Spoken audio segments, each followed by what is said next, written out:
Chapter 691, The Evil Female Lead, 1. The corner of Chu Lian's mouth twitched. She felt that she had been completely shafted by the heavens. It was bad enough that she had suddenly transmigrated into a novel that she had only read halfway into the body of the evil female lead, no less. She could accept not being able to return to the modern world, since she had no ties keeping her there anyway. Do the heavens really have to play with me like this? I don't even have any cheats to use. How am I going to survive this? I've had enough.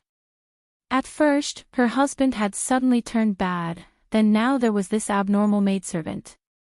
Don't tell her that Mu Xiang would turn out to be the reincarnated original female lead. She wanted to gift her just 2 words, ha. A twitch developed in Chu Lian's forehead. She looked at Mu Xiang, who seemed to be filled with hate and fury for her, with a strange expression. You're the original Chu Lian. Mu Xiang was staring closely at Chu Lian's face, not wanting to miss out on even the most minute change in her expression. She had been waiting patiently for so long, all just for this moment, to see the shock, alarm, and fear on the face of the freak that had stolen her body, to revel as the freak fell to the ground on her knees to beg for mercy. A torrent of emotions was flooding her heart right now. She couldn't hold back the burgeoning excitement in her, which showed in her trembling body. Right now, looking down from above at this woman that Changdi had protected like a delicate little flower in a greenhouse, there was a sense of satisfaction and elation she couldn't name. She was waiting. Waiting for Chu Lian to give up and beg her for mercy. After that, she would simply laugh right in her face and kill her last remaining hope. She would first make her lose her child, then torment her and make her suffer.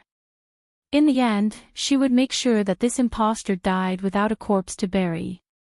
This way, once the freak in her original body died without a trace, she would then take her rightful place as the real Marchioness on Yuan. Mu Xiang was absolutely thrilled at the thought. However, as Mu Xiang continued waiting, what came wasn't the scene she had imagined. Chu Lian faced Muxiang's gaze straight on. One of them was looking downwards, while the other was looking upwards. The two of them blinked in unison, then again, like some silent play. Chu Lian was finding it strange why Mu Xiang was giving her an expectant look, as if she was waiting for something. She didn't understand. What did Mu Xiang want from her at this point? She had indeed taken Muxiang's original body, but it wasn't as if she had wanted it. She hadn't had any say in the matter. Furthermore, the original Chu Lian had been an evil woman with a poisonous heart. She hadn't even hesitated when killing. For the sake of her own benefit, who knows how many people had fallen beneath her claws. Even back in the Ying estate, when the original female lead had been ignored by everyone and had lived a terrible life beneath even a handmaid, that didn't have anything to do with the current Chu Lian. Chu Lian had the confidence to say that she hadn't done anything bad ever since she had come to the Great Wu dynasty. She had also respected her seniors and supported her husband. She didn't have any bit of remorse towards the original owner of this body. Strictly speaking, she was the most innocent victim here. Since that was so, she really had no idea what Mu Xiang was waiting for. The satisfied expression on Muxiang's face started to contort. Her eyes got wider and wider, as disbelief sunk into her over how the situation was changing. She had imagined many times over how the current Chu Lian would beg pathetically on her knees, pleading for her not to reveal this tremendous secret to Changdi. However, she hadn't expected Chu Lian to be so calm. Was she really not the slightest bit afraid? Was she really that fearless? When she faced Chu Lian's moist eyes, Mu Xiang bit her lip hard, almost drawing blood. She pointed a trembling finger at the bewildered Chu Lian in agitation. Her voice was shaking from her anger. Aren't you the slightest bit guilty? That's my body you're in. I'm the real Marchioness on Yuan. Aren't you afraid that I'll tell the truth to Changdi? That you're not Chu Lian, and that you're just a freak? Aren't you scared that he'll shun you once he finds out?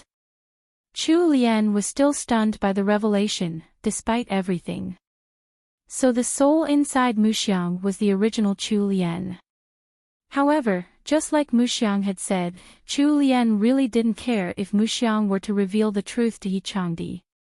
If He Changdi really chose to part ways with her based on that alone, then it was He Changdi who wasn't worth her trust and love.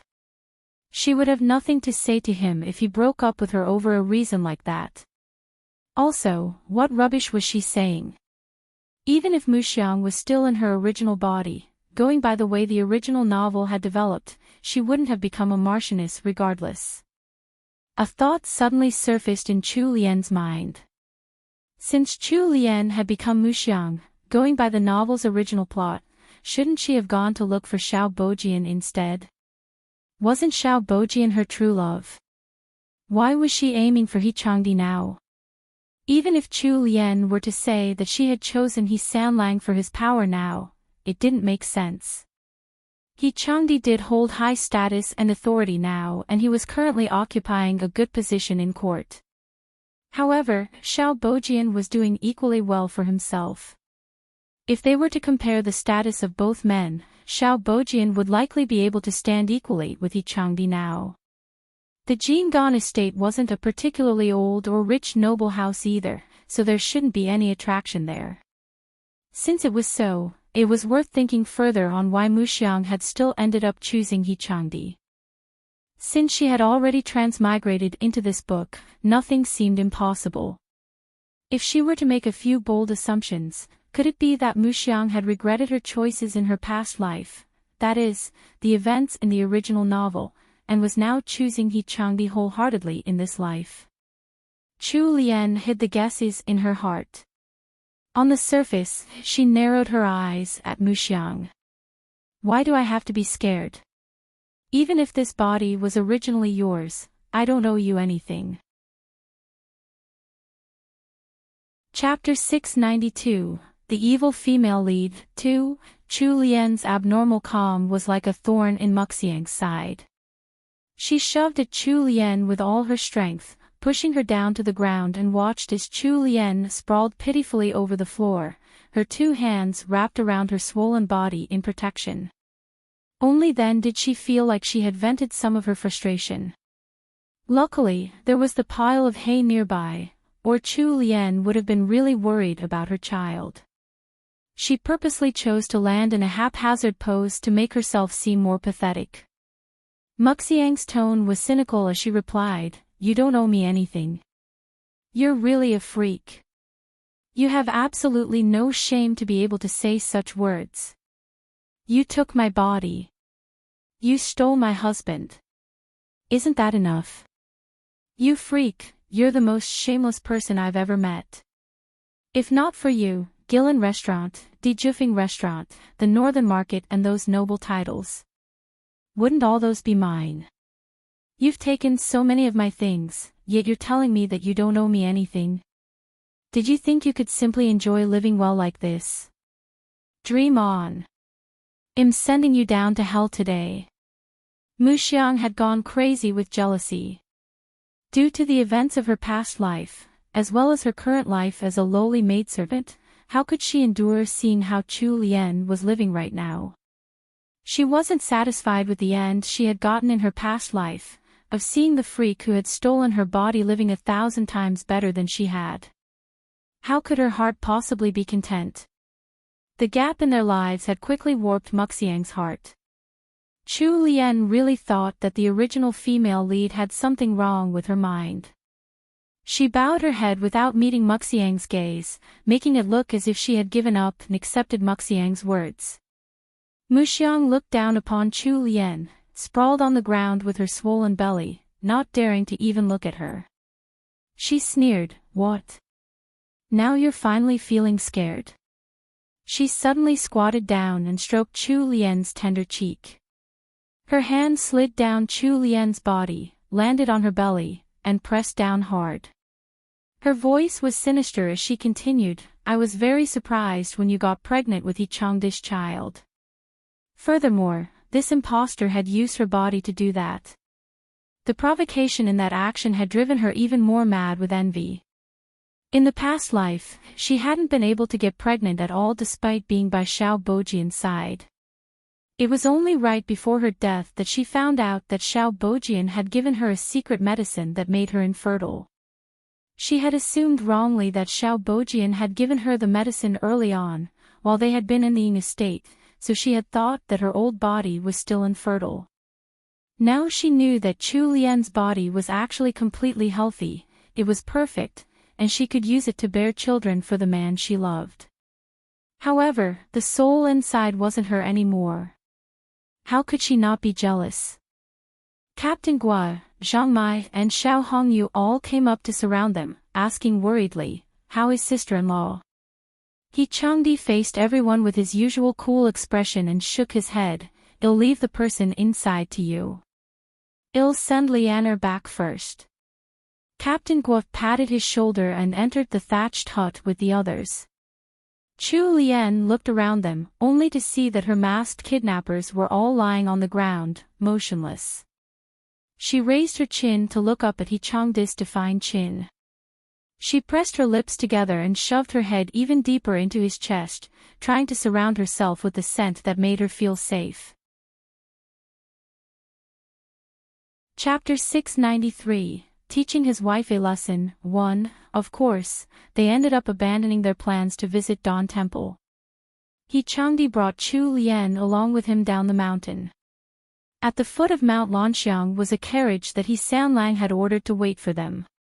He Changdi carried Chu Lian into the carriage, before he boarded the carriage himself and sat next to her.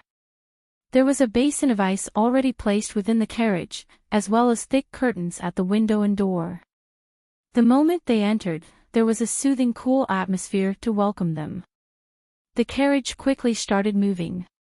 He Changdi continued wrapping Chu Lian in his long arms. Afraid of disturbing her belly, he only touched her shoulders. Now that everything was over and he had Chu Lian to fill the space between his arms, the fretfulness and fear in He Changdi's heart dissipated completely. He rested his chin on the top of Chu Lian's head and took a deep breath, taking in Chu Lian's familiar scent. He shut his eyes to calm down the torrent of emotions within him. Chu Lian was trapped in his embrace, unable to move.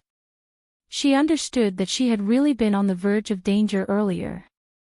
If He Changdi had been late by a few seconds, then the little fellow in her belly might have been lost to them. She parted her lips a few times, but she didn't know what to say. Chu Lian knew that He Changdi must have been waiting outside the hut for some time. Mu Xiang had said so much to her, and she didn't know how much he had heard. Did he already know that she wasn't the real Chu Lian? Did he know that Mu Xiang was a reincarnated person? What was he thinking right now? The ancients feared the supernatural. They would have a fearful sort of reverence towards anything they didn't understand. Would he really hurt her because of the truth? Would he also think that she was a freak? Although she had retorted to Mu Xiang so confidently just now that she was in front of He Changdi, Chu Lian wasn't as certain of herself anymore. Sometimes, this was how things were between lovers. The deeper you loved, the more you would fear losing them and facing their disappointment. It was also precisely because she cared for him that she didn't know how to start this conversation. After a long moment, when He Changdi had finally regained a modicum of calm, he opened his dark eyes. He put a little distance between them by pushing Chu Lian further back a little, then helped her to switch into a more comfortable position, leaning against his chest. He Changdi lowered his gaze to observe the slightly pale face of his wife. Her thick eyelashes were trembling and her pink lips were tightly pressed together. It was clear as day that she was currently tense and fighting an inner struggle. He could see through her thoughts in one glance and found it funny. His eyes landed on her swollen belly. A wave of fear swept through him, and the soft expression on his face made way for an extremely gloomy expression. He lifted one hand, and landed a resounding smack on Chu Lian's pert and soft bottom. Before Chu Lian could react from her shock, he gave her another slap on her butt. He Changdi made 3 slaps in total before he finally stopped. Since it was summer, they wore thinner clothes. He Samlang slaps had made crisp and clear sounds. It wasn't just the guards following them on either side of the carriage, who could hear the slaps, but even Liyue, who was in front driving the carriage. Liyue froze up a little and sat up straighter. He put on a serious expression and pretended that he hadn't heard anything, as if nothing had happened at all. He also pretended not to see the questioning looks that the guards sent him. Liyue lambasted his own master for being too vicious and ruthless in his mind. He could even bear to lay his hands on a fragile young lady like third young madam. He definitely had to light a candle in sympathy for his unborn young master. Chu Lian had been trapped in her mental conflict when He Changdi had suddenly attacked her. After the 3 slaps, her entire body went stiff. He Changdi hadn't given her any mercy this time, her left buttock was on fire. She stared with wide, round eyes in disbelief at He Changdi. Astonishment and complaint shone through in her almond-shaped eyes. "You deserve that. Do you know how much danger you would have been in if I hadn't made it in time?" The scolding that Chu Lian had wanted to unleash was immediately snuffed out by He Changdi. Chu Lian lowered her head and thought for a bit, but she still felt that these 3 slaps were just too much. She spoke up grumpily, "Didn't we agree on the plan previously? How could you possibly be late?" He Changdi sighed. When he saw that the corners of her eyes were red, and how tough it was for her to lug her heavy body around, his hardened heart melted back down once again. He reached out with one hand and rubbed at the spots that he had just smacked, helping her to soothe the pain. "Better safe than sorry. Next time, even if we don't have any better ideas, you're not allowed to put yourself on the line. If anything happens to you, how am I going to continue living alone?" He Changdi softened his tone and spoke in a coaxing manner to Chu Lian. Seeing that her face was still flushed with anger, he bent down to place a gentle kiss on her lips. They had long suspected that there was something wrong with Muxiang.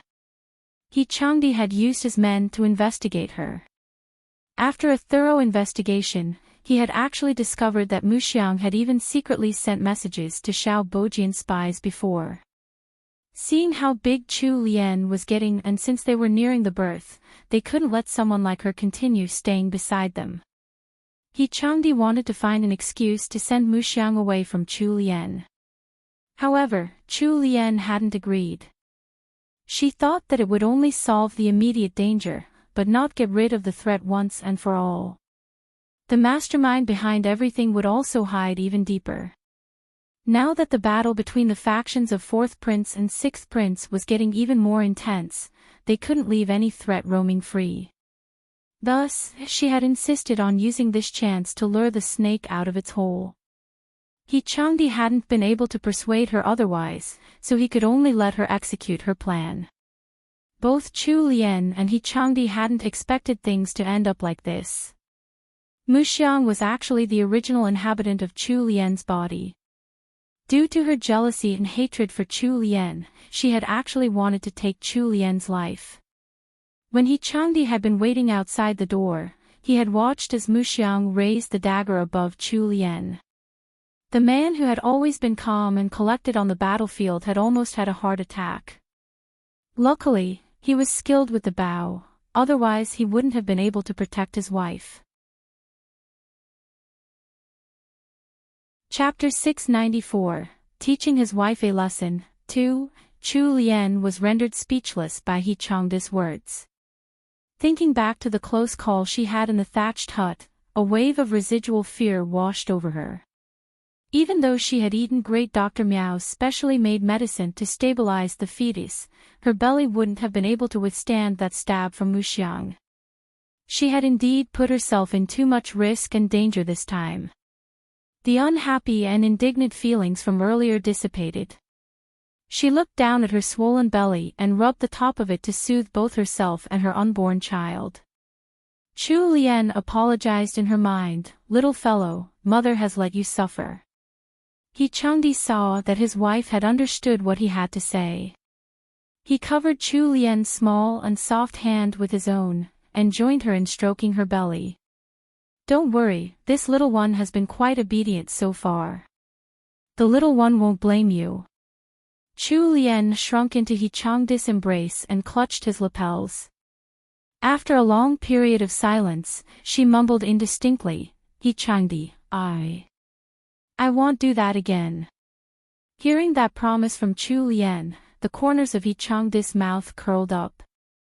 He tucked some stray locks of her hair behind her ear. After a moment, Chu Lien puffed up her cheeks and turned around to look up at him. She glared at his handsome, yet expressionless face. Although I was in the wrong, how could you hit me so hard? He Changdi glanced down at her flushed cheeks, was it too hard? Chu Lien nodded profusely. He Changdi replied in an absolutely nonchalant and calm manner, then I'll let you return the hits when we get back. Chu Lien. Her mouth twitched and she rolled her eyes furiously. She looked towards his robes and felt even more depressed. What was so nice to touch about a man's buttocks? It was all hard and tough muscle there. She didn't have any perverted inclinations. After her initial train of thought had been interrupted by He Changdi, Chu Lien temporarily forgot about her inner struggle. She had the feeling that He Changdi's attitude towards her hadn't changed at all even after this incident. She suddenly lost the urge to ask him about it. Learning in He Changdi's safe and comfortable embrace, Chu Lien quickly dozed off. Pregnant women were prone to sleeping more anyway, and she had already suffered a fright earlier. Actually, she was already very sleepy. Once Chu Lien fell asleep, He Changdi knocked on the walls of the carriage and ordered Liyue to drive the carriage a little slower. He looked down at the soundly sleeping wife in his arms. He couldn't seem to get enough of looking at her porcelain-like face, no matter how much he had already seen. Thinking back to the completely different personalities of the Chu Lien from his past life and this one, he suddenly felt glad.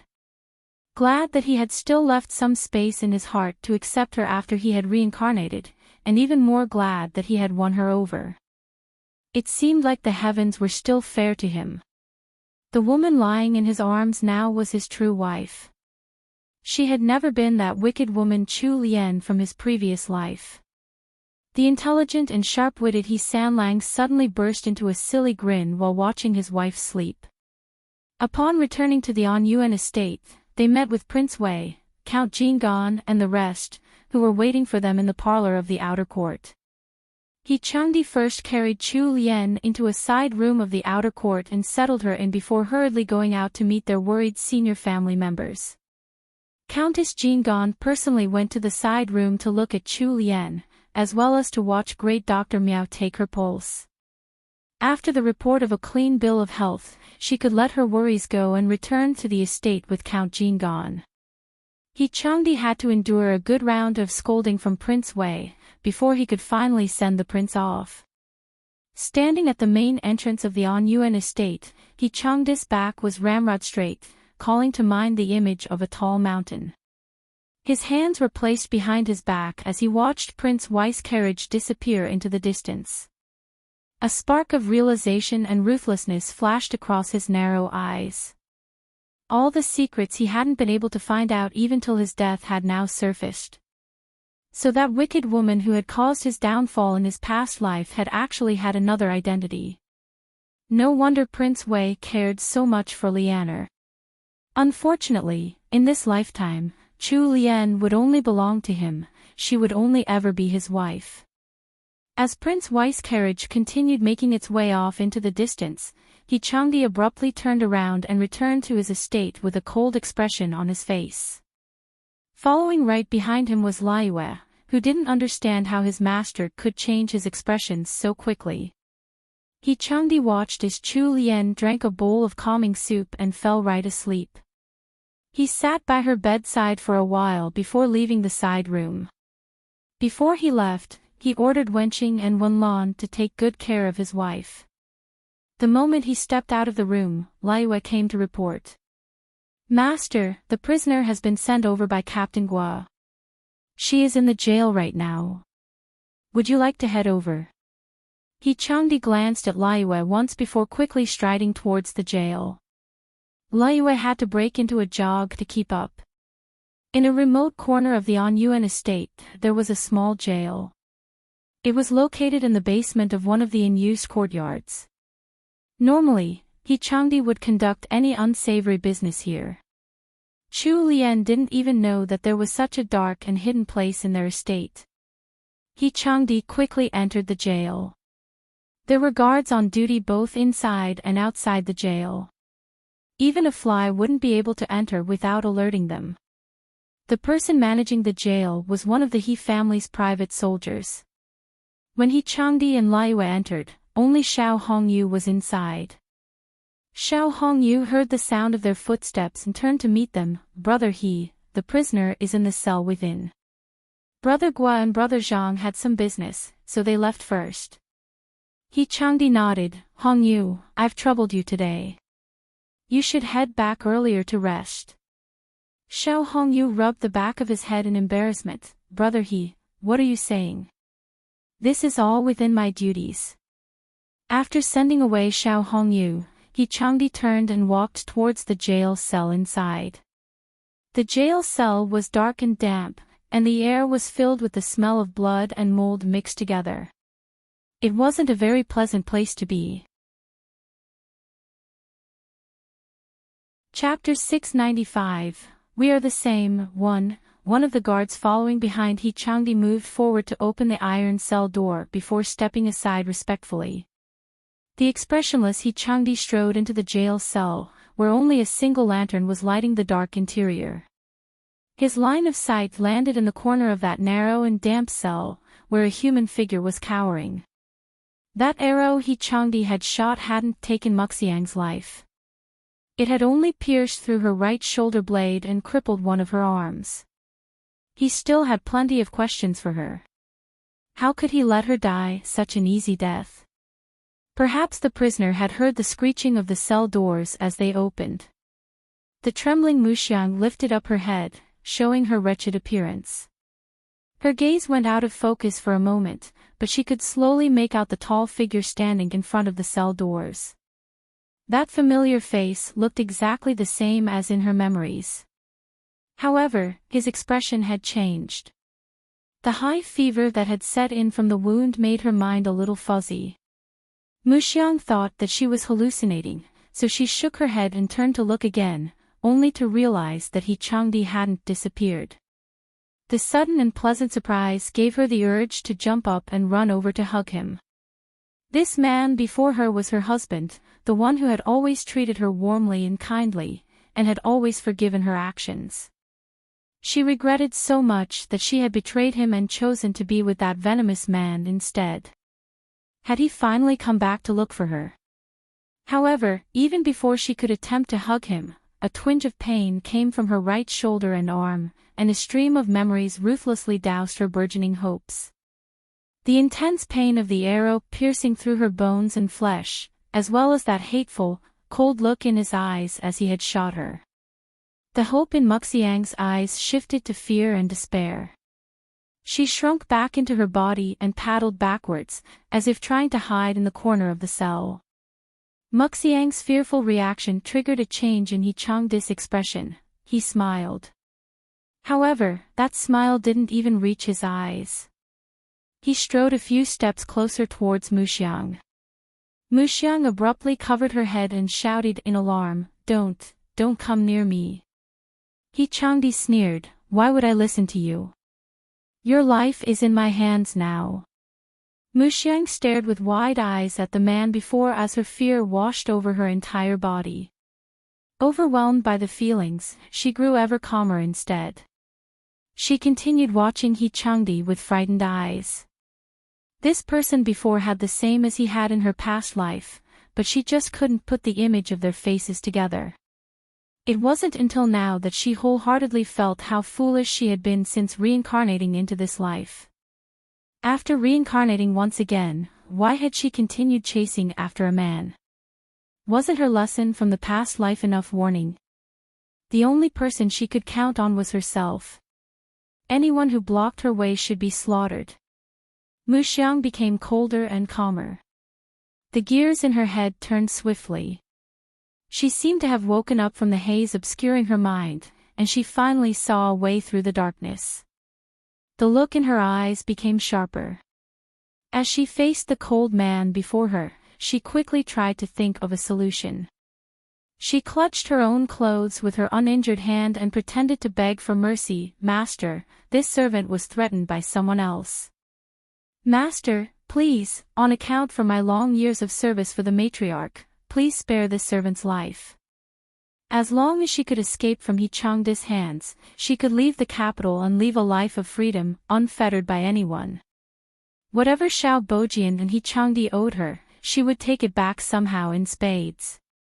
Changdi snorted contemptuously. "Did you think I was blind?" Muxiang's pupils dilated. She now knew that feigning weakness wasn't going to work with Changdi. Yet again, she was filled with regrets. Why hadn't she realized earlier that he had already changed from the cheerful and optimistic Changdi of her past life? That he had become someone dark and cunning instead? Muxiang lowered her head, racking her mind to think of a way out. However, she didn't expect that Changdi's next words would cause her to fall into despair. "Give it up. You're destined to die today here in this jail. I'll end you personally with these hands." Changdi's voice was abnormally calm, yet it carried a sense of cold with them, piercing into her bones and making her shake. Muxiang raised her head to look at him in disbelief. The rage and defiance she had managed to suppress came roaring back like an inferno. She wasn't willing to call it quits yet, and she tried and tried again to think of an idea. However, she soon came to realize that she really had no way to escape from here. Muxiang let go of her last hopes and turned into a trapped animal, desperate to harm Changdi by any means possible since she was going to die. Suddenly, Muxiang laughed neurotically. She bowed her head, her hair falling messily around her, making her look like a lunatic who had lost her mind. "Changdi, since you won't let me live, don't think that I'll let you continue living happily alone. Do you know who I am? Do you know who the person who shares your bed is?" Changdi looked down coolly at Muxiang with his full height. That icy expression made it clear that he thought he was simply watching a joke. That disdainful gaze provoked Muxiang into exploding with fury. Her sharp screech echoed in that dark and damp jail cell, like a demon who had crawled up from the depths of hell. "Changdi. Let me tell you, I'm the real sixth miss of Housing. That woman you call your wife is just a freak. A monster." If Muxiang hadn't personally experienced reincarnation, she wouldn't have believed in the supernatural or mystical. The Great Wu viewed supernatural beings like ghosts or the gods with a mix of reverence and fear. Once Changdi confirmed that her words were true, then the relationship between Changdi and Chu Lian would be broken up at the very least. In the worst-case scenario, the freak might even be dragged out to be burned to death.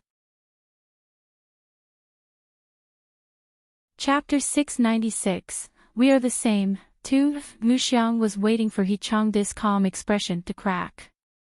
However, after a long pause, nothing changed in that coolly handsome face, not even the slightest ripple. She spoke with some hesitation. You don't believe me." Following that, she listed a few examples to prove that Chu Lian wasn't the original owner of her body. Just as her panicked fit was getting more and more intense, Changdi abruptly barked in laughter. "If you say my wife is a freak, then what am I? And what would you be? Since you've come to this now, you probably didn't have a good end in your past life either." Changdi's revelation was like a balm to Muxiang. She stared with widened eyes of disbelief at Changdi. What did he say? He was like her. He had reincarnated. What kind of joke was that? How could things have happened this way? Muxiang was about to collapse from the weight of Changdi's words. She had thought that she could start afresh from the beginning, but it seemed like it had only been wishful thinking. Everything she had done now looked laughable in comparison. Numbness overtook her. The two people who had been a couple in their past lives now stood facing each other as sworn enemies in this jail cell. There wasn't any joy in Changde's heart. He simply wanted this annoying grudge to come to an end sooner, so he could return to Chu Lian's side and enjoy the warmth that belonged to him alone. After a long period of silence, Muxiang suddenly spoke up numbly, Changde, let me go. I'll tell you a secret. Changde wanted to laugh. Even at this moment, she actually hadn't given up. It seemed like she really wouldn't repent until the very end. What secret? That you're Luo Wan's illegitimate daughter. I'm sure that you must have passed this news on in secret to Xiao Bojian a long time ago. Luo Wan was the emperor's true name.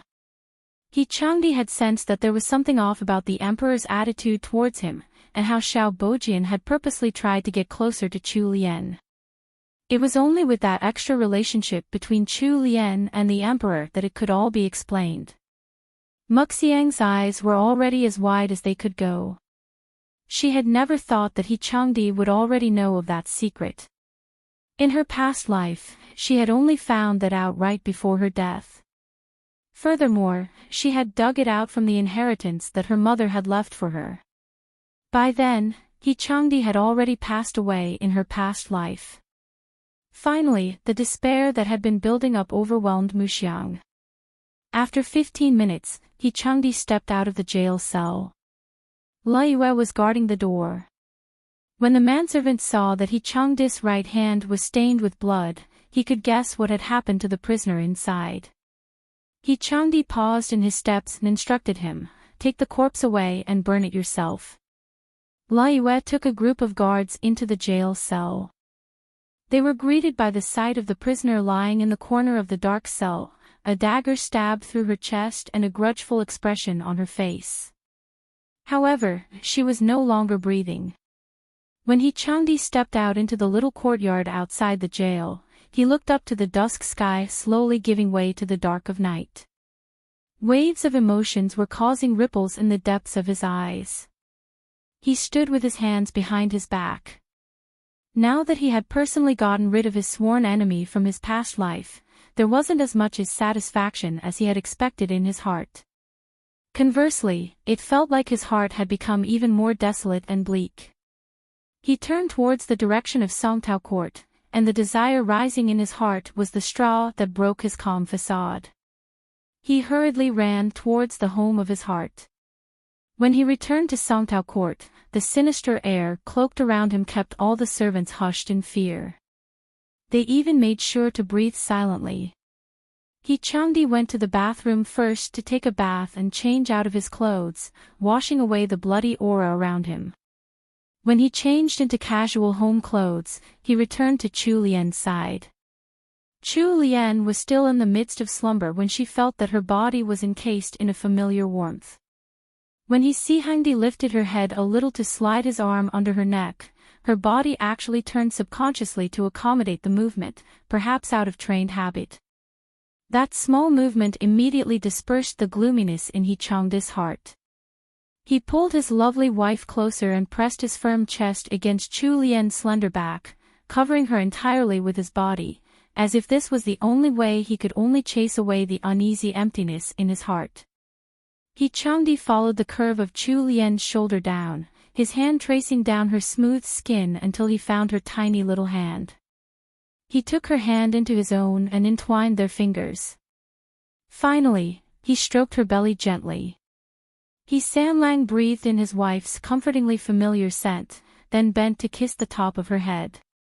He tucked the thin blankets properly around Chu Lian before finally falling asleep next to her. Thanks to the resolution of the grudge he had borne for most of his life, Changde's slumber on this night was particularly deep and relaxed. When he opened his eyes again, Chu Lian had already woken up. She was still lying in his embrace as she peeked at his face. Changde's first reaction was a startled silence, before his expression softened. He reached out to stroke his wife's tender cheek and asked with his sleep-roughened voice, "What's wrong?" It was rare for his lazy little piggy to wake up even earlier than him. While He Changdi had been sleeping, Chu Lian had been watching him and going through many thoughts in her mind. All the strange little things that He Changdi had done ever since she had come to the Great Wu would make sense if he had already lived through everything once and reincarnated back to this moment. The corners of Chu Lian's mouth lifted and she showed a sweet and trusting smile to him. She actually knew that He Changdi must definitely have gone to see Muxiang during the time she was resting. With her lunatic husband's skill, there wasn't a way for Muxiang to keep anything a secret. Although she hadn't said it outright, he likely already knew all about the truth. She could also feel that their relationship hadn't been threatened by this revelation, and that their appreciation and trust for each other had instead grown. "Isn't there something you want to ask me about?" Chu Lian reached out in a similar action and stroked the side of his face with her thumb. He Sanlang stiffened up slightly, before the smile on his face became a touch more genuine. He couldn't resist stealing a kiss from Chu Lian's pink lips. He returned the question to her, "Isn't there something you want to ask me about too?" After he finished speaking, the two of them laughed in unison. He Changdi pulled Chu Lian closer to him and hugged her tight, while Chu Lian wrapped her arms around his narrow waist. Chapter 697, Hidden Tempest, 1. As for what they had experienced before, and who they had been in the past, those didn't matter anymore. The most important thing was that they were now married to each other and they would be together from now on, and even blessed with the crystallization of their love. Chu Lian didn't care about what He Changdi had done to Muxiang. Ever since she had heard from him personally about the end he had come to in his past life, the end that she hadn't read about in the novel, she felt like she could empathize with him more. As much as He Changdi looked like a vicious and merciless person who solved things with force in other people's eyes, in her heart, he was the best husband she could ever have. After August had passed and the autumn winds were blowing, Second Prince was finally stripped of his title and thrown into the imperial jail. Consort Liang was also banished into the cold palace, where disgraced concubines languished for a short time till their deaths. Despite these misfortunes, Prince Ji never spoke a single word to help lift the blame from Second Prince and Consort Liang. Before Consort Liang had hanged herself in the cold palace, she had met with Prince Jean one last time. Only then did she find out that Prince Jean already knew the truth behind how she had killed Consort Xian. Following closely after the news that the successor to the throne had been deposed, rumors spread of the emperor being in ill health. The fight for the throne in court became even more intense. The battles that were being fought in secret had now shifted to the open. In court, it was Fourth Prince and Sixth Prince whose factions were the largest. Chu Lian's pregnancy had already progressed to its 7th month. She and He Changdi had already decided together that she would not leave the estate until the little fellow in her belly was born. For some reason, Sima Hui had already taken her troops with her back to Shandong at the end of August. Chu Lian's usual guests at the Anyuan estate were Royal Princess Duanjia, Lady Yang, Old Duchess Shang and other nobility in her circle. Finally, when it was mid-September, it had come time for House Ying's 8th Miss Chu Yuan to marry Royal Prince Shou. Their match had been made by the emperor himself, so they were preparing a grand celebration of it. Even though she had received House Ying's red invitation to the wedding, Chu Lian didn't attend. She only stayed at home and rested. When evening fell and it was about time for dinner, Royal Princess Duanjia came running over excitedly. Chu Lian watched in stunned amazement as Royal Princess Duanjia came up to her in blaze, took up the cup of fruit tea she had just drunk from, and downed it in one gulp. "Princess." Royal Princess Duanjia sat right down next to Chu Lian after drinking her tea. She hugged one of Chu Lian's arms with sparkling eyes as she said, "Ha ha ha. Chu Lu, I bet you don't know what happened at the Ying estate today." The two of them were now as close as sisters. Royal Princess Duanjia knew what Chu Lian had been through in the past. Ever since she had almost fallen into a trap, courtesy of House Ying's second branch, Chu Lian had secretly broken ties with House Ying. Thus, she hadn't gone to attend the wedding today. Otherwise, as the older sister of the bride, she was supposed to be present and offer her congratulations. Chu Lian found her question funny. What else could happen? Chu Yuan got married. Royal Princess Duanjia didn't like House Ying's petty and small-minded conduct in the first place. After becoming good friends with Chu Lian, she felt even more disgusted by House Ying. Since she could tell that Chu Lian didn't know anything, as expected, she started gabbing away with an air of pride. Haha. I didn't think that Chu Yuan had it in her. I was at Prince Yongkang's estate to attend the wedding today, and there were a whole bunch of imperial relatives in the newlyweds' room. When Royal Prince Shou lifted the veil on the bride, everyone there was dumbfounded. Chu Lian found it strange. Aw. Dumbfounded. What was there to be shocked about? Although Chu Yuan had an evil personality, her appearance didn't reflect her inner heart. Chu Qijing had handsome looks, while second madam had been one of the prettier daughters from her humble family. Naturally, Chu Yuan took after them. It was then that Royal Princess Duanjia burst out into hearty laughter. Take a guess. The corner of Chu Lian's mouth twitched. She suddenly let out a cunning smile. I told Xian to make some osmanthus cakes yesterday. You probably haven't tried them before, right? When Royal Princess Duanjia heard that there was something new to taste, her eyes lit up like stars. Where is it? Why haven't you told them to bring out some for me? Chu Lian grinned at Royal Princess Duanjia without speaking. The princess immediately understood what she was trying to do. Royal Princess Duanjia puffed up her cheeks and glared at Chu Lian. Chu Lu, haven't you been spending too much time with that husband of yours? How sneaky. Alright, I give in. I'll tell you what happened. Now bring me that osmanthus cake. With a wave of Chu Lian's hand, Xian quickly came forward with an exquisite porcelain dish, which she then set on the round table near the ladies. Royal Princess Duanjia brightened up and instantly grabbed a square osmanthus cake, stuffing it into her mouth with glee. She continued speaking as she chewed on the cake, making her words muffled. When Royal Prince Shou lifted the veil, the one under it wasn't Chu Yuan, but your fifth sister. The sweet, yet not sticky taste of the osmanthus cake took away Royal Princess Duanjia's concentration. She casually revealed the twist outright. Chu Lian was a little surprised. You mean the one that Royal Prince Shou married was actually Miss Su? Royal Princess Duanjia nodded. Right now, the men from the Ying estate and Prince Yongkang's estate are all looking for Chu Yuan, but they haven't found her yet. Then what's going to happen now?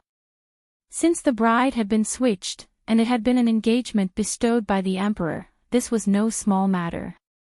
If the emperor decided to punish them, the entire Ying estate would likely suffer. Royal Princess Duanjia harumphed. Of course imperial uncle is going to punish them. However, there is something weird about all of this. When Uncle Yongkang was going to bring the matter up with the emperor, cousin Shou stopped him. Judging from the way he was acting, it seems like he already knew your fifth sister long ago. Everyone's thinking there was something up with that. Chapter 698, Hidden Tempest, 2, Chu Lian found it strange as well. The original novel hadn't mentioned much of Miss Su. Over the few times they had interacted, Chu Lian understood that Miss Su wasn't an innocent and naive young lady. Perhaps this was what she had chosen for herself. As for how Miss Yuan had struck an agreement with her, Chu Lian didn't want to know. She had nothing to do with housing now anyway. It was better for her to keep a peaceful mind and wait for the birth of her child in her own estate. When Royal Princess Duanjia saw how calm Chu Lian was acting, she gaped a little. Chu Lu, aren't you curious at all about this? Chu Lian poured a new cup of honey water for herself before answering. You know what my relationship with House Ying is like. I don't want to pay attention to whether they're doing fine or not. Royal Princess Duanjia set down the cake in her hands and shifted closer to Chu Lian. It's good that you've already drawn the lines between you and Hao Xing.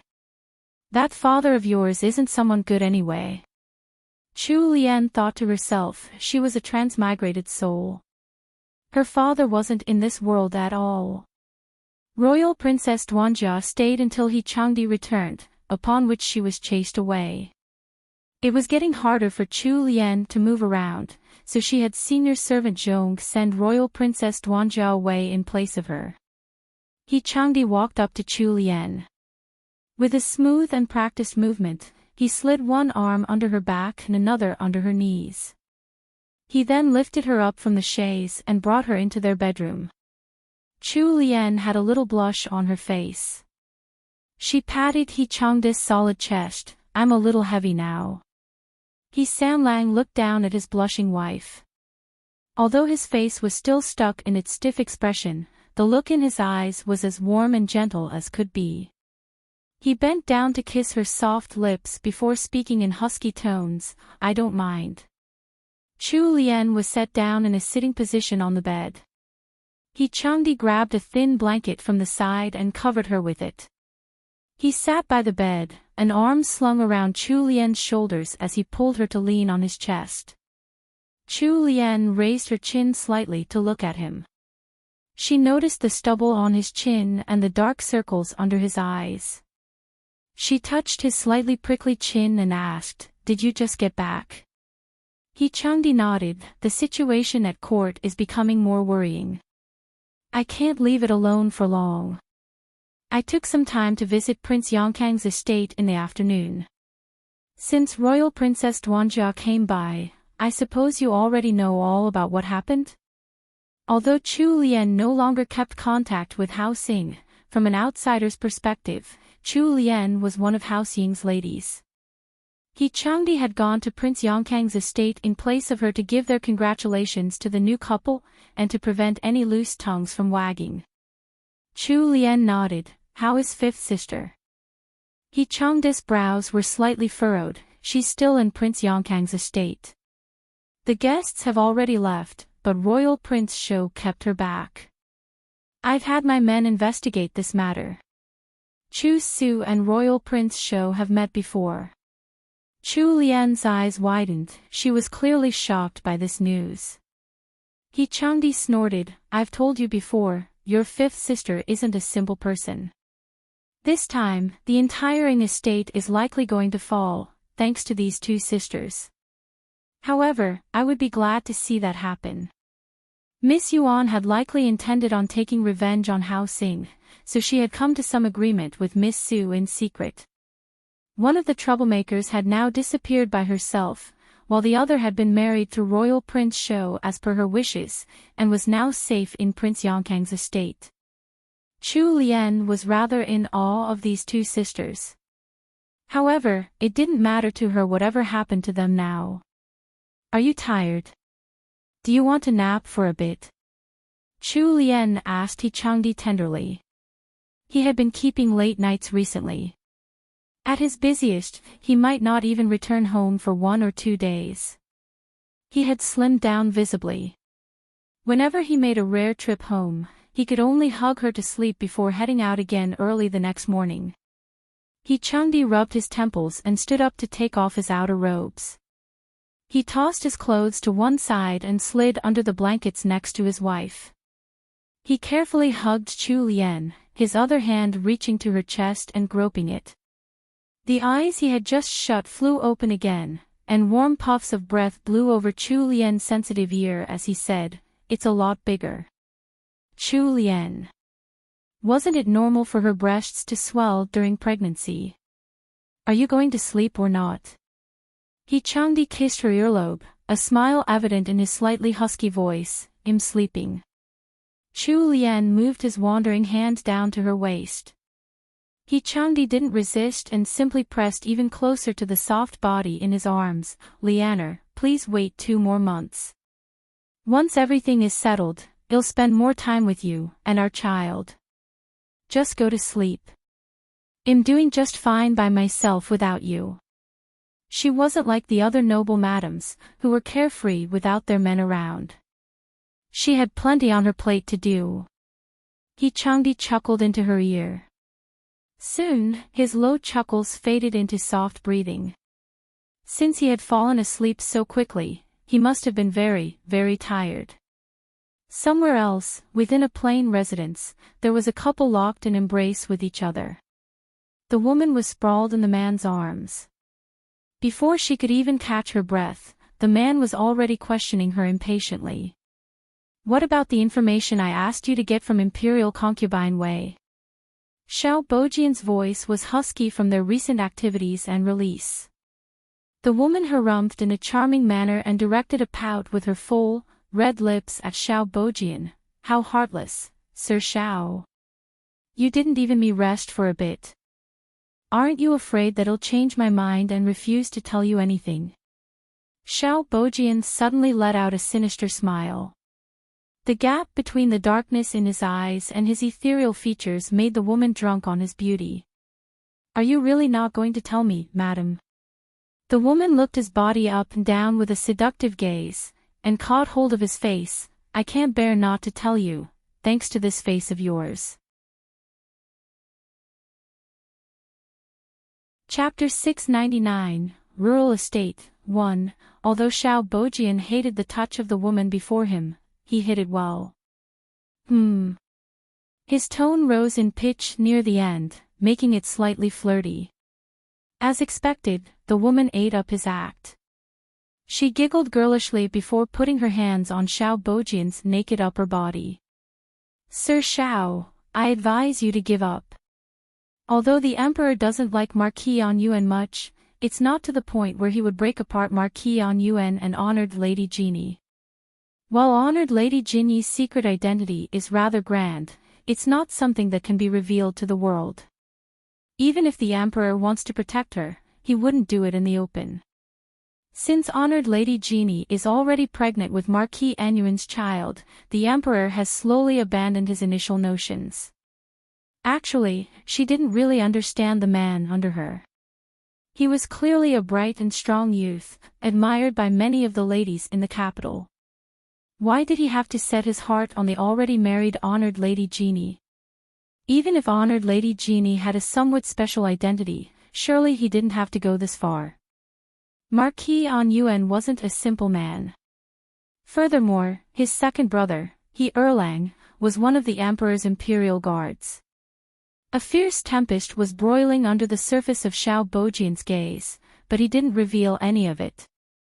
Hidden under the brocade blankets, his right hand curled up into a fist, making his knuckles shine white. He hadn't thought that the Emperor would still be able to put up with Changdi even after all he had done. This was what humans were like. They hungered for what they couldn't get. By now, Chu Lian had already become Xiao Bojian's obsession. From what he could see, Chu Lian's position in the Emperor's heart was even greater than what he had estimated. Xiao Bojian shut his eyes to hide the possessive glint in his gaze. After a moment, when he had calmed his emotions, he spoke once again, then about Imperial Concubine Wei. The woman sent another amorous smile his way. Rest assured, sister has already pulled it off without a hitch. In 2 more months, you and 6th Prince can simply reel in the net. This time, satisfaction leaked out from Xiao Bojian's smile. His hand slid down to the woman's round bottom and groped it hard. Following that, he started moving viciously without any mercy. In the haze of movement, the woman's face became more indistinct, and finally morphed into that fresh and innocent face of the woman he longed for. Seeing that face in front of him, Xiao Bojian could no longer hold himself back. It wasn't until darkness fell over the capital that he finally exited the room. As for the woman left on the bed behind him, her body was covered in bruises and her eyes had gone dim. When the maidservant waiting outside saw that Xiao Bojian had left with his men, she entered the room, only to be met with the sight of her madam's abused body. She almost cried out in alarm. The desolate autumn winds heralded the arrival of October. At the start of October, news came from Shandong that the 5 noble houses of Shandong had been completely devoured by House Sima. Closely following after that came the news that Prince Yinshan had lent his army to the 6th Prince's faction.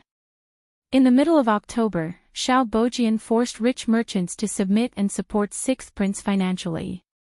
When it came to the start of November, the emperor suddenly fainted in court. Now his illness could no longer be hidden.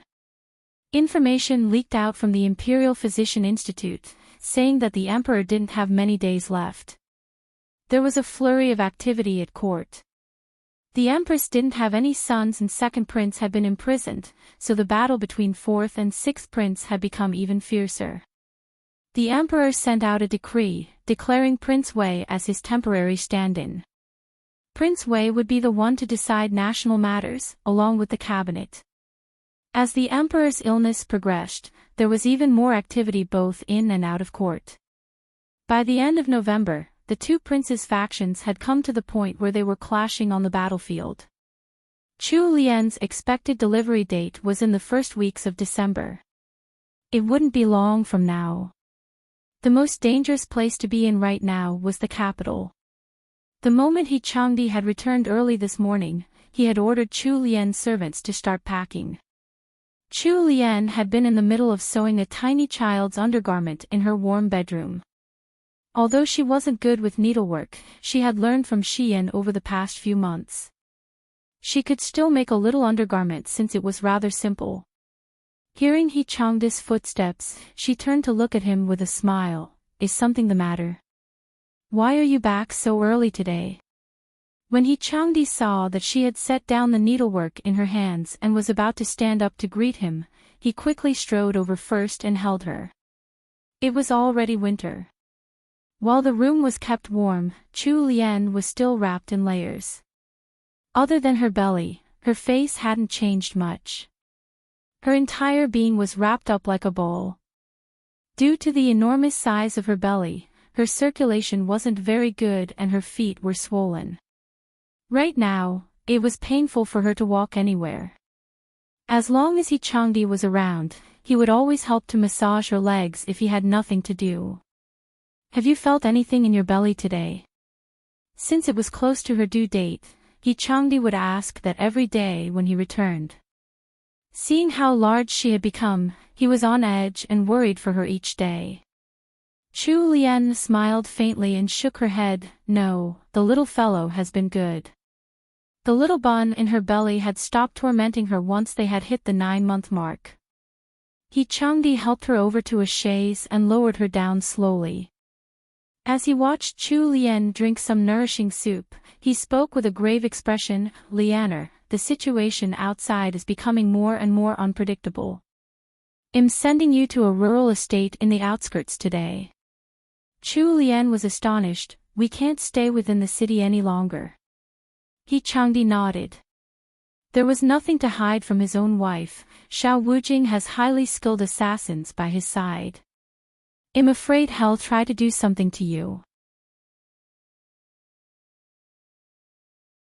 Chapter 700, Rural Estate 2. Chu Lian had nothing but disgust on her face the moment Xiao Bojian was mentioned. Ever since she had come to the Great Wu, she had immediately drawn the line with him. Who could have known that he would stick to her like gum? She couldn't even leave him behind no matter what she did. He was always lurking somewhere nearby at unexpected times.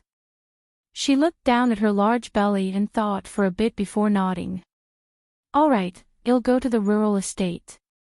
However, you have to be careful even when you're alone in the capital. That very day, He Changdi personally escorted Chu Lian out to a rural estate on the outskirts of the capital. Accompanying her were Wenqing, Wenlan, Xian, the 2 senior servants, as well as Great Dr. Miao, a midwife, a female physician, and so on. They used a plain, unmarked carriage and traveled by some secret routes made by Prince Jin's subordinates, so no one was the wiser. Thus, Chu Lian settled into the rural estate and waited for her child to arrive. This rural estate had been bestowed upon her when the emperor had given her the title of Honored Lady Genie. She had never been here before, and she had just left it to the senior servants to manage on her behalf. It was only during this trip that she finally found out what the estate looked like. The estate was surrounded by lush, green mountains. It had been one of the imperial family's estates previously, so it had good scenery. This area was close to the tea garden that Chu Lian had bought. Despite the harsh winds of winter blowing, the tea garden was still a vibrant patch of green, giving an elegant touch to the area. The weather had been good these few days. Chu Lian had followed Great Dr. Miao's advice and would have Wenqing support her as she walked a slow round outside every day. Moving her body would be good for a smooth delivery. He Changdi couldn't visit every day. Even if he managed to come to the rural estate, it would be late in the night. Chu Lian had already gotten used to his absence. On the 4th of December, the cold and frigid weather had given way for an abnormally warm and sunny day. After breakfast, Wenqing and Wenlan accompanied Chu Lian for a walk to the tea garden. Following beside them was Imperial Physician Li, the female physician who had treated Chu Lian at the spring hunt. He Changdi had requested for her from the Imperial Physician Institute for Chu Lian's delivery. Afraid that Chu Lian's labor would start at any moment, Physician Li had stuck close to her side these 2 days. As the ladies accompanied Chu Lian in a slow walk, Physician Li asked with a smile, "Madam, do you feel anything different about your body today?" Chu Lian was wearing a light yellow brocade dress today. On the outside, she had a soft, white rabbit fur cloak. Her smooth hair had been pulled up into a simple bun with 2 locks framing her face, giving her youthful face a motherly appearance. Her hair was fixed in place with a single white jade hairpin. If not for her swollen belly, she might have looked like a young, unmarried lady instead. Chu Lian shook her head and rubbed her belly lovingly. "No, I feel fine. It'll be troubling you in the next few days, Physician Liu." Physician Liu was keeping pace with Chu Lian. "Not at all, madam. This is part of my job." As the warm sunshine beat down on them, it gave a golden glow to the entire tea garden. There wasn't any wind blowing today too. The warm sunlight on her body kept her warm, while the fresh air from the tea bushes brightened her mood. Chu Lian didn't feel tired at all even after walking for more than 15 minutes. As she gazed out at the fields of green, the worries from the past few days seemed to have dissipated. She turned to Wenqing and ordered, "Let's walk for another 15 minutes." Wenqing and Wenlan were happy to hear that. When the weather wasn't very good, Chu Lian wasn't willing to leave the estate at all with her cumbersome body. They would always have to coax her for a long time before she would get up and move around. Senior servant Zhong had already told them that Madam's belly was too big for her first child and that she would have to exercise often before the birth, otherwise the delivery would be difficult. If Master was around, he would have been able to persuade Madam to go out in a few words, but they didn't have that ability. While Chu Lian was walking slowly at the borders of the tea garden, she didn't notice 2 girls dressed as villagers not too far away. When Chu Yuan passed by the little lane next to the tea garden, carrying a basket of vegetables, she abruptly stopped and stared with wide, disbelieving eyes at the noble madam being supported by a maidservant. The handmaid Xiaoqin found it strange that her miss had suddenly stopped in her tracks. She turned to ask, "Miss, what's wrong?" Following Miss Yuan's gaze, Xiaoqin couldn't help but gasp at the sight. "Sixth miss." Miss Yuan was brought back to her senses by the maidservant's exclamation. She turned to glare viciously at the maidservant. "Quiet." Xiaoqin hurriedly nodded her head in acknowledgement. While the woman in the tea garden was dressed simply, anyone with a discerning eye would be able to tell that her clothes were all made of top-quality materials even at this distance. Her dress was made from imperial brocade, while her mantle was made of Sichuan brocade. Even that jade hairpin on her head was made from the rare and glossy white jade. Back in their days in the Ying estate, 6th Miss Chu Lian had always been a pitiful sight. She hadn't even owned any presentable accessories. However, now she was living a life of luxury, served by scores of servants. Marquis An Yuan treated her like a precious treasure. Even if she wanted to, Chu Yuan couldn't stop her immense jealousy from showing in her eyes. Even though they had been born to the same father, why was there such a huge difference in their fates? She was also a legitimate miss of Hao Xing. How was it that Chu Lian had been able to marry such a good husband, while she had been bestowed to a half-wit? Even Xiao Bojian still carried lingering feelings for Chu Lian. Looking at the joy on Chu Lian's face as she enjoyed her walk in the tea garden, the venom in Chu Yuan's eyes was almost tangible. Xiao Bojian had been searching all over for news of Chu Lian in secret.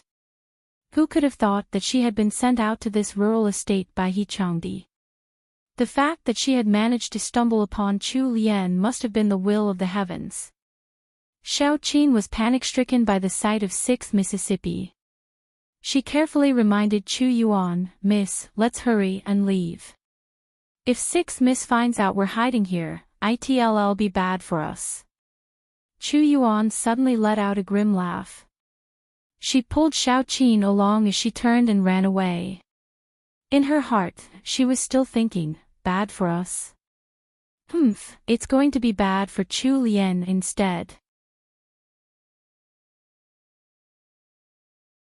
Chapter 701, Labor, 1. Chu Lian suddenly felt a chill down her spine, as if someone was watching her in secret. She frowned slightly and turned back to look, only to see that there were 2 villager girls carrying baskets and scurrying away from them on the little lane not too far away. When Wenqing noticed that the smile on her face had slipped, she asked in concern, "Madam, what's wrong? Are you feeling any discomfort?" Chu Lian stared after the leaving backs of the villager girls for a moment longer before shaking her head. "It's about time, let's head back." That evening, as Chu Lian was standing up from the table after her dinner, there was a sharp spike of pain from her abdomen. The expression on her face put the servants in attendance on high alert. Senior servant Zhong ordered Wenqing and Wenlan to help Chu Lian to the bed with a grave expression, while she herself went to the room next door to look for Great Dr. Miao, Physician Li, the midwife and the other servants. Great Dr. Miao checked Chu Lian's pulse before nodding at the 2 experienced senior servants. The time had come. Everyone had been waiting eagerly and preparing for this day, so they weren't very panicked. The birthing room had already been prepared in advance, so senior servant Zhong instructed Wenqing and Wenlan, "Hurry, help madam to the birthing room."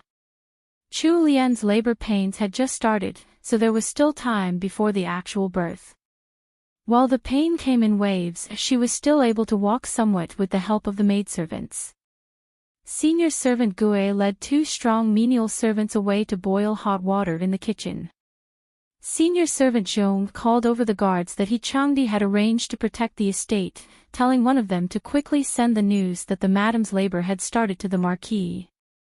Chu Lian had never experienced pain like this before. Throbbing waves of pain came from her belly. Her legs had turned to jelly, and she could barely stand up. If not for Great Dr. Miao and Physician Li encouraging her to walk before the delivery, she would rather have just laid in bed. Despite only wearing a thin layer of home clothes in the warm birthing room, Chu Lian was sweating buckets. By the time night fell and Physician Li told her she could lie down on the bed, Chu Lian let out a long sigh of relief. After the maidservants' force fed her a full meal, the real torture started. It wasn't convenient for Great Dr. Miao to stay in the birthing room at this time, so he could only sit in the room outside. Physician Li would come out from time to time to report Chu Lian's situation to him. Senior servants Gue and Zhong were both experienced old women. They stayed in the birthing room with the midwife to help. Now Chu Lian was experiencing for herself how noble mothers were. She felt as if her lower half was being split open, along with the most extreme pain she could imagine. She gritted her teeth hard, to the point that her teeth creaked. Her hair was in a mess and sticking to her sweaty face and cheeks, making her feel even more uncomfortable. Finally, with one particularly painful contraction, Chu Lian couldn't hold back her shout of pain. The maidservants waiting outside had their hearts in their throats as they listened. The midwife was also sweating profusely. The baby wasn't even ready yet, but this young madam seemed to have lost her strength already. This put the midwife in a tizzy state. Madam, you have to hang on. Bear with it. Your water has already broken, we have to get the baby out as soon as possible. The midwife reminded her urgently. Chu Lian's mind was already going fuzzy. Hang on. She wanted to hang on, but she didn't have any strength left. She couldn't even keep her eyes open.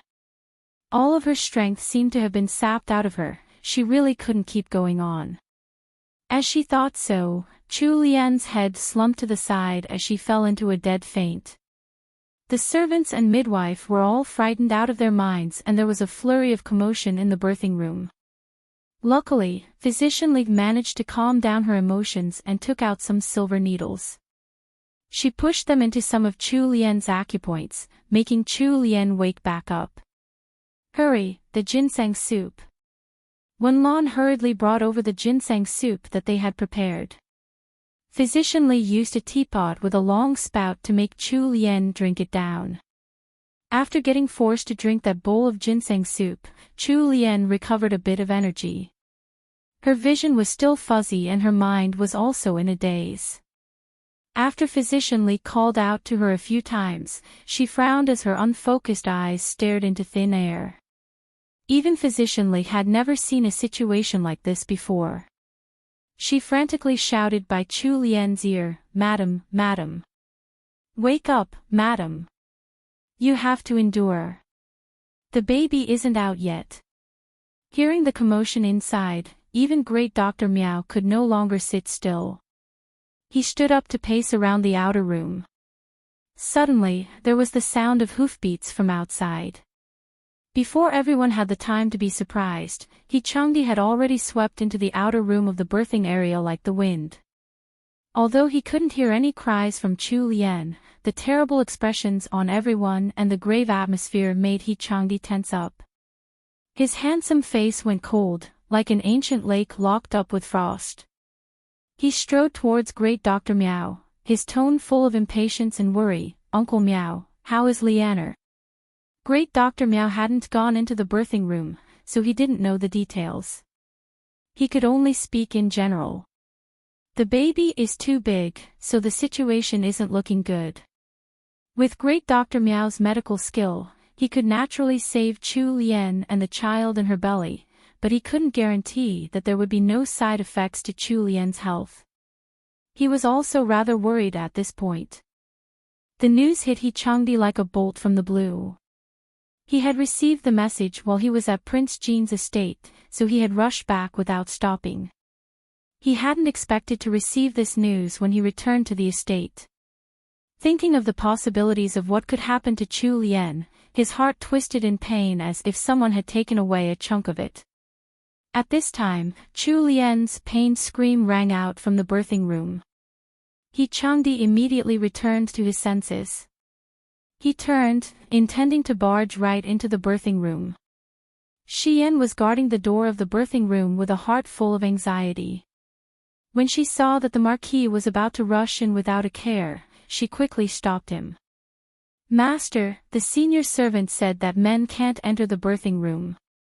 There was no rationality left in Changdi's mind at this point. All he knew was that Chu Lian had screamed out in pain. Xian didn't have any martial arts skill at all, so how could she possibly block Changdi? She was pushed aside forcefully. By the time she climbed back up from the ground, Changdi had already entered the birthing room.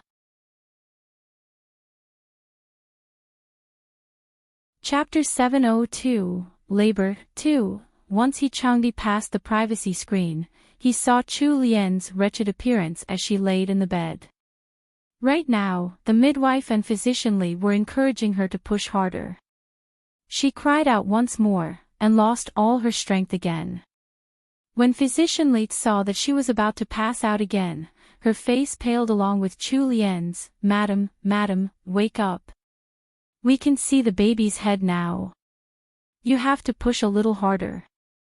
Chu Lian swallowed the saliva that had gathered in her mouth.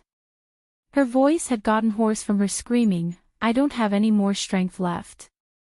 I can't do it. He Changdi ignored the shocked look sent his way from the senior servants. He came right over to the bed and pulled Chu Lian's hand away from clutching tightly at the blankets.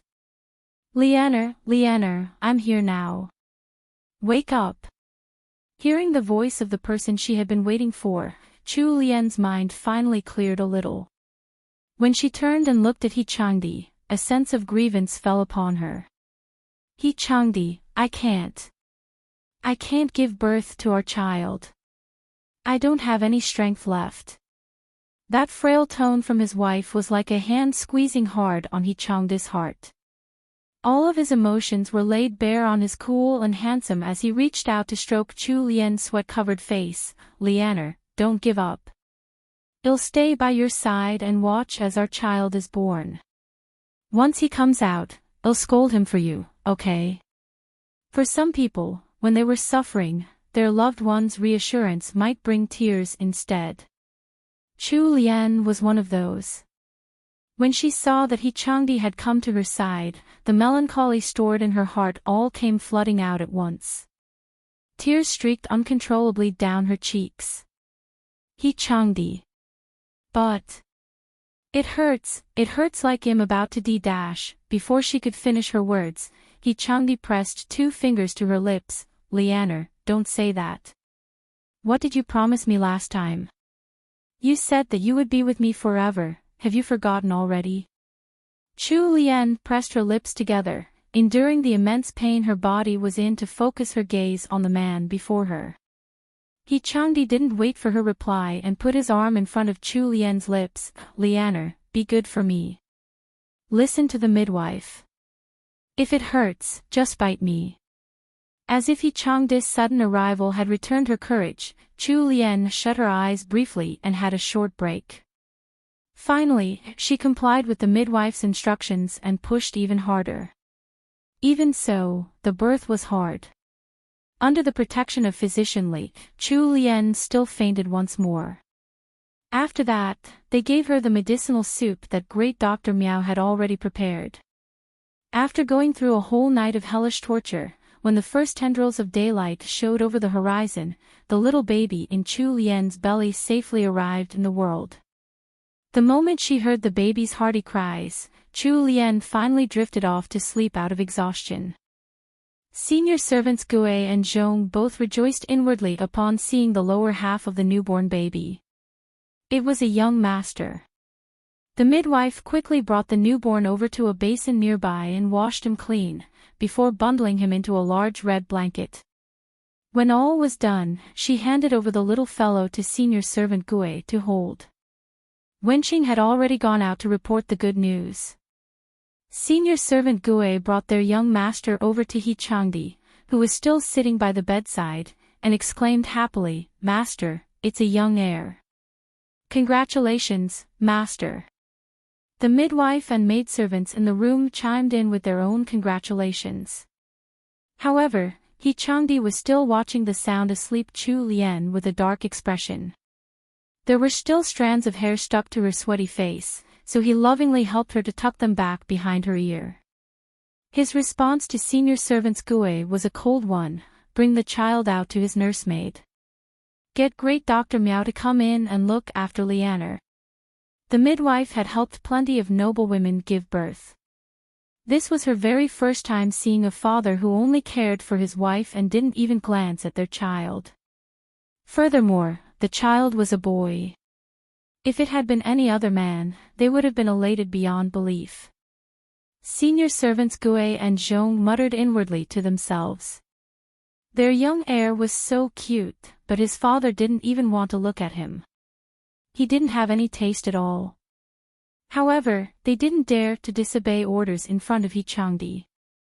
The 2 senior servants could only carry the new heir out to find his nursemaid. He Changdi watched as great Dr. Miao took Chu Lian's pulse.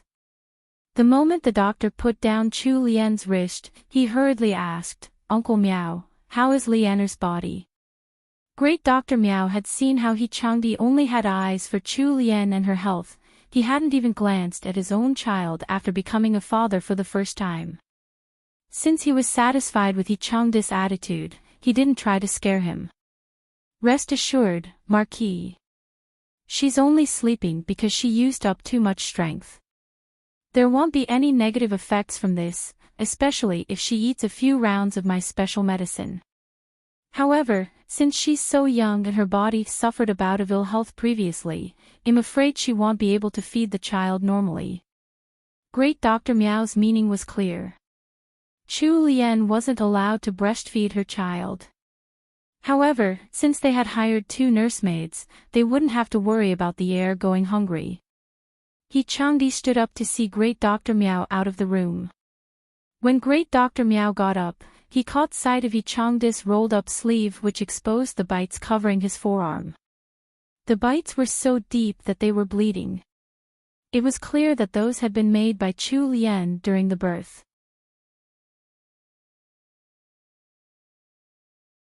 Chapter 703, Little Stone, 1. Great Dr. Miao shook his head. Sit down, I'll get some ointment and help you bandage those marks. After ascertaining that Chu Lian would be fine, Changdi could finally relax. He wasn't too concerned about the bite marks on his arm either. When he saw that Great Dr. Miao had left, he sat back down by Chu Lian's side. Once the doctor had helped to bandage the wounds, Changdi moved a chaise over to Chu Lian's bedside. He had rushed over here from Prince Jin's estate. Furthermore, he hadn't been resting well for some time. After accompanying Chu Lian for the delivery that had taken all night and being on tenterhooks, Chu Lian was now safe and sound. Thus, Changdi's entire mind could finally relax. Fatigue overtook him. Changdi laid on the chaise without changing out of his clothes. He took Chu Lian's hand into his own and gripped that smooth and soft hand. As his mind reached a peaceful state, he drifted off into dreamland. It was afternoon when Chu Lian woke up. The moment she blinked and moved a little, Changdi woke up along with her. For a period after waking up, Chu Lian was still in a daze. A slight throb of pain from her body served to remind her of what had happened. When she looked down at her now deflated belly, her almond-shaped eyes went wide, and she mumbled under her breath, "My belly." Changdi quickly sat over at her side and held down her slender shoulders. "Lianer, Uncle Miao said that you can't move too much after the birth." Upon hearing her husband's low, magnetic voice, Chu Lian turned to look at him. "Hubby, our child. Do you want to see our child?" Changdi truly relaxed when he observed the clear look in her eyes and the healthy flush on her cheeks. His nimble fingers reached out and tucked some stray locks of hair behind her ear. Chu Lian nodded impatiently, her eyes alight. That was the child she had birthed, of course she wanted to see them. Is it a boy or a girl? Changdi was carried along by her excitement. His eyes softened as he looked at her. He turned his body slightly and held her head in his hands. A tender kiss was placed on her pink lips before he whispered into her ear, "A boy." Chu Lian didn't show any surprise. Her eyes turned into crescents. No matter the gender, she loved their child already. She was observing Changdi's expression. When she noticed that he didn't seem to be happy at all when speaking of their child, Chu Lian immediately frowned. She asked hesitantly, You don't like our child?" Thinking back to Changdi's past experiences, Chu Lian's heart was filled with uncertainty. Since he had already gone through one lifetime, he might really dislike children somehow. Chu Lian's thoughts were all displayed clearly on her face. Changdi instantly realized that his wife was thinking too much again. He stroked the side of her face with his thumb, then moved his hand over to the center of her brows. He pressed down the furrow that had developed there. "Not at all. He's the child you've given me, how could I not like him? I'm just a little angry that he made you suffer so much during his birth." Chu Lian hurriedly shook her head. Although she had indeed suffered a lot during the delivery, and she had even wanted to die from the pain, the feeling of having a tiny new life by her side, one that she had made herself, turned all of her complaints into tender affection. Thinking of how the little fellow would soon grow up bit by bit, learning how to walk, to talk, and to call out to his parents, as well as how he would become a strong man, her heart was filled with endless anticipation. This little guy was their legacy for this earth, a wonderful existence. Bring him over here for me. I haven't even seen him yet. Changdi had no choice but to rise and head over to the outer room. He passed on the order to the senior servants outside, who then told the nursemaids to bring over the little heir. Their 2 nursemaids had been chosen beforehand.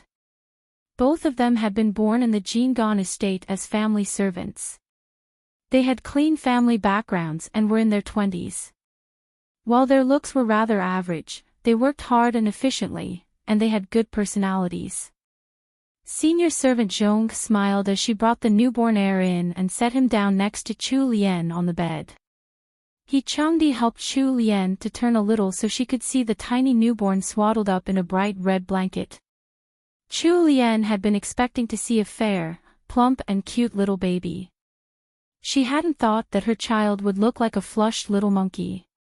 She seemed sullen as she reached out to touch the baby's tiny flushed cheek. Why is he so ugly? It was Changdi's first time looking at his son too. Just like Chu Lian, his brows drew together in a frown and his expression turned dark. Senior servant Zhong and the nursemaids didn't know what to do with this new set of parents. The senior servant spoke first and quickly refuted, "Nonsense. Madam, what are you saying? How is our young master ugly? He's very handsome. Look at that high nose bridge. He'll surely look like master when he grows up. His lips resemble madam's more, and his skin is fair and white, just like madam's." After a round of explanation from senior servant Zhong, Chu Lian finally realized that newborns all look like that, as wrinkly as an old man. It would take a few days before his skin would start to turn more fair. However, Chu Lian just couldn't tell how their flushed newborn was like them. Senior servant Zhong's eyes must have some special power. Looking at her tiny son's face, motherly affection bloomed within Chu Lian's heart. With senior servant Zhong's help and guidance, she carried the little baby in her arms. Once the little bundle was in her arms, the light weight of his body made Chu Lian feel that her heart was melting. Chapter 704, Little Stone, 2. Chu Lian laid back down in bed and looked up at Changdi. "Hubby, what nickname should we give the little guy?" "Whatever you like." Changdi tugged the blankets over her and poured some honey water for her. He fed it to her carefully. Chu Lian was in high spirits over the nickname. It was rare to get this chance, so she definitely wanted to give their son a fun and interesting nickname. Actually, she still hasn't rested enough. Once she finished her lunch and drank some nourishing soup, she drifted back to sleep. When Changdi came out of the bedroom, he was met with the sight of Liyue waiting anxiously outside. Liyue whispered something into Changdi's ear, immediately causing a change in his expression. He gathered Chu Lian's servants together and handed down some orders with a cool face. After that, he went into the room to look at Chu Lian once more before hurriedly leaving with his men. In the blink of an eye, Chu Lian had already been on bed rest for a week. It was now the middle of December. The weather in the capital was getting colder and colder. The winter winds were like blades trying to pierce their way into the bodies of the people. After a good rest over these 7 days, Chu Lian could now get out of bed and walk a little with someone else's support. She wasn't able to breastfeed Little Stone in the end, she just produced 2 little breast milk. Little Stone would only be able to have 1 or 2 mouthfuls before it ran out. Seeing that they couldn't continue this way, she gave up and left Little Stone to the nursemaids. Pebble was the little heir's nickname, chosen by Chu Lian. The little fellow was fierce and demanding when drinking milk. He wouldn't stop until he had his fill, and his cries were especially loud. Since his temper was as rough and hard as a rock, Chu Lian had called him Little Stone as a joke. The maidservants had joined her in calling the baby Little Stone, so Chu Lian decided to give him that nickname in the end. During these 7 days, Little Stone had finally grown out of that red, flushed skin that his parents had commented on, and he had become a cute, fair, and chubby baby.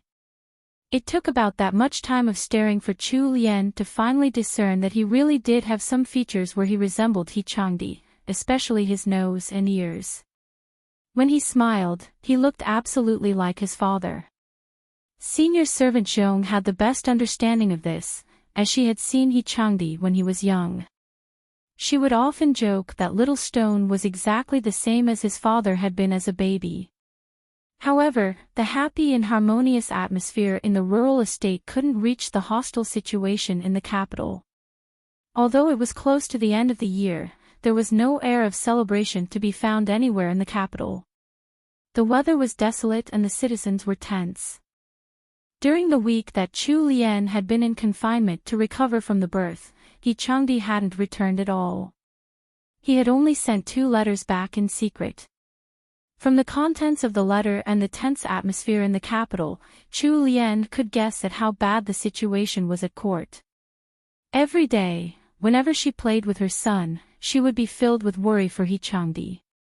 On the 16th of December, Yuan Zhong's army suddenly appeared outside the capital. On the 17th of December, the news that the emperor was gravely ill spread from the palace. This night, Chu Lian teased Little Stone for a while. After he fell asleep, she had the nursemaid carry him to a side room. Just as she had laid down, there were 2 muffled sounds from the courtyard outside. Chu Lian perked up her ears, but she couldn't hear anything after a long while. Thus, she ignored it. He Changdi had posted guards and their family's soldiers outside on watch, so there shouldn't be any problems. However, just as she was about to shut her eyes and sleep, Wenqing and Wenlan came running in a panic. Chu Lian sat up and frowned, using her expression to prompt them silently. Wenlan was panting for air, madam. Assassins have come. The guards couldn't stop them. What? Chu Lian's mind exploded with shock and alarm. When she finally regained her senses, she hurried towards the side room immediately. Little Stone. Wenqing and Wenlan followed right after her. However, when they wrenched open the door to the side room, they saw one of Little Stone's nursemaids being held tightly by a tall man in black. The nursemaid was so frightened that she was crying outright. However, she was still dutifully holding on to Little Stone in her embrace. The baby was still sleeping soundly in his swaddle. Chu Lian instantly froze to the spot. Wenlan held on to her and kept her standing, while Wenqing stood in front of them with her sword drawn. She questioned coldly, "Who are you?" "Let go of young master." The man holding the nursemaid didn't even twitch. While Chu Lian's face was still deathly pale, in this time of danger, she became icily calm instead. She narrowed her eyes, a sharp and somber glint clear in her gaze. While her voice was still soft, her tone was so cold it could make her enemies tremble. "Xiao Bojian. Reveal yourself." Wenqing was still shielding Chu Lian behind her. Chu Lian was only wearing a thin robe with a plain cloak she had hurriedly pulled on. She looked both simple and elegant, giving off the air of a fragile flower, but her back was as straight as bamboo. An imposing expression was fixed on her pale face. There was the sound of a man's chuckling resounding from the door, with a hidden sense of delight. A man whose beauty outshone any woman slowly stepped out from the darkness into the dim circle of light cast by the lanterns around them. Tall and slender, cloaked in a black cape, the man's hair was pulled up high into a jade crown, leaving his smooth forehead bare. Xiao Bojian raised a single eyebrow and closed the distance between him and Chu Lian in a few strides. "Lianer, I knew you would guess that it was me.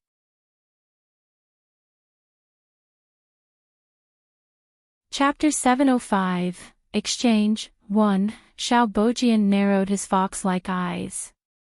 While he looked to be gratified on the surface, his smile didn't reach the corners of his eyes. Deep in his gaze was a lake of frost.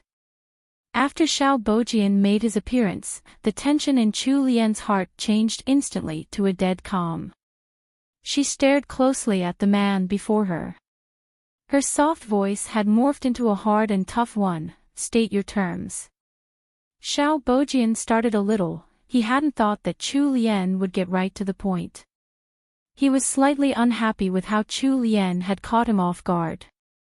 He was even more discontent with how Chu Lian had been tense and cautious ever since she had caught sight of him. Lianer, I haven't seen you in so long. Can't I just come over to meet you? The beautiful man kept his voice soft and low. Others might even think that Xiao Bojian was currently whispering sweet nothings to his lover, when he was actually brandishing a blade in threat. Chu Lian stared at him with her lips pressed together. She completely ignored his lie. The last traces of a smile faded from Xiao Bojian's face, leaving behind a cold mien. I've only come to help Lianer out, I don't have any bad intentions. Chu Lian snorted inwardly. Did Xiao Bojian think she was blind? Little Stone's life was in his hands right now. How could that be any good intention? Put down the child and the nursemaid. I'll go with you. Astonishment showed briefly in Xiao Bojian's eyes. He hadn't expected Chu Lian to agree without any word of protest. Chu Lian looked at him seriously, her resolution clear in her eyes. From meeting her gaze, Xiao Bojian understood that her decision was firm. Since time was of the essence, and Xiao Bojian didn't have the time to continue bantering with Chu Lian, he waved at the person next to him. The black-clad man holding the nursemaid moved forward 2 steps. Chu Lian stepped out from behind Wenqing's back. Wenlan caught hold of her and said anxiously, Madam. You can't ignore your own safety and put yourself in danger. If you go, how are we going to face Master? Chu Lian turned and smiled faintly at the 2 sisters. She gave them her last order, take care of Little Stone. Wenqing and Wenlan had been serving Chu Lian for so long that they understood her personality well. They knew that Chu Lian couldn't change her mind once she had decided it. Hearing this, they could only nod and allow Chu Lian to go. Furthermore, this was the only way they could save the young heir at this moment. Xiao Bojian had brought all of his assassins along with him today. The guards that He Changdi had left behind weren't their match at all. Even if they fought to the death, they likely wouldn't be able to turn the tables around. Chu Lian shot a look at Xiao Bojian to tell him to release the hostages. The black-clad man looked over at his master, before slowly releasing the nursemaid. Once the nursemaid was off his hands, he instantly turned to capture Chu Lian instead. The nursemaid carrying Little Stone was immediately pulled by Wenqing, and the maidservant stood in front of the pair to guard them. Wenqing and Wenlan watched Xiao Bojian warily. However, Xiao Bojian wasn't paying attention to them or the young heir anymore. He simply turned to look at Chu Lian, whom the black-clad man had brought to this side. A smile appeared on his face as he said, Lianer, you're looking more and more charming by the day. Chu Lian met his gaze coolly, you're not leaving. If you don't leave now, it'll be too late for you. Faced with such words from Chu Lian, the originally warm expression on Xiao Bojian's face changed. He let out a cold order, go. Chu Lian was carried by 2 men in black. They quickly left the rural estate and boarded a carriage that had been hidden some distance away. Soon, they disappeared into the darkness of the night. Once Chu Lian had left, Wenqing immediately sent a messenger to He Changdi before leading the rest of the guards out of the estate.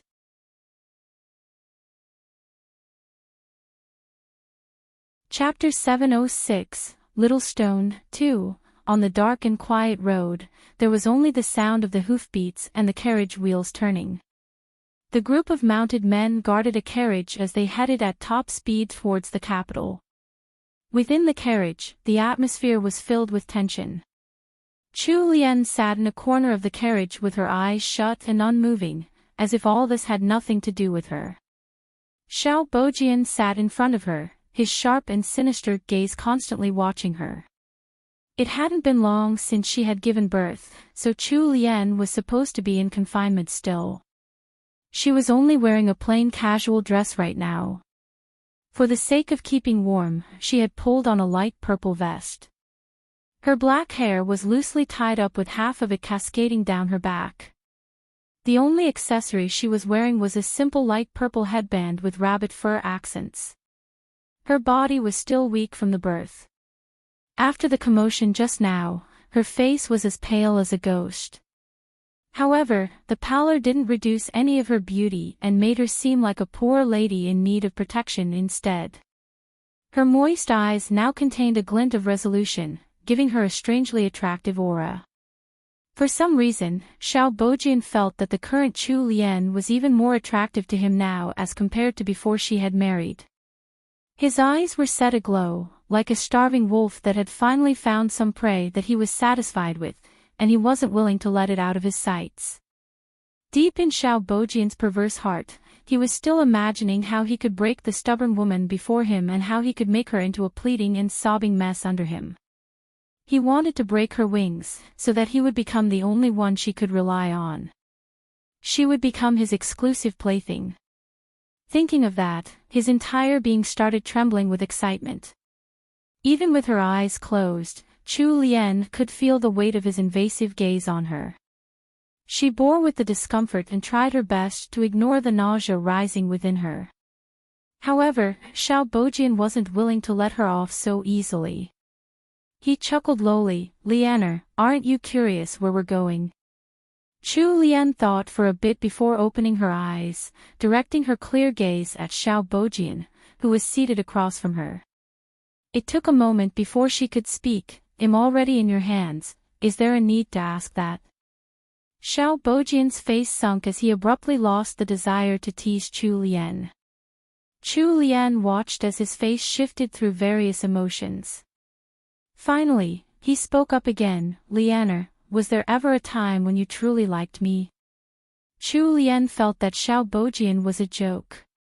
Even in this situation, he still had to ask her a question with an answer as clear as day.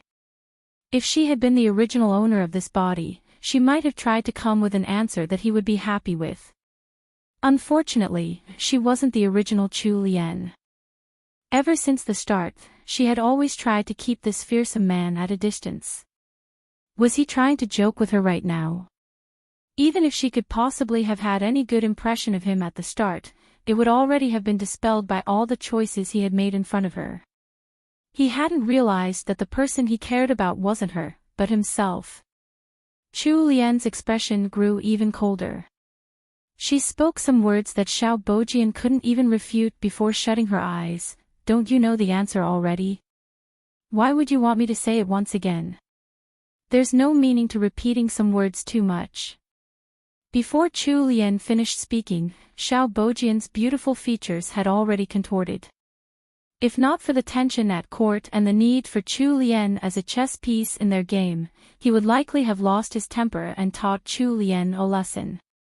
It was precisely because she knew her value to him that Chu Lian had stubbornly expressed her true views.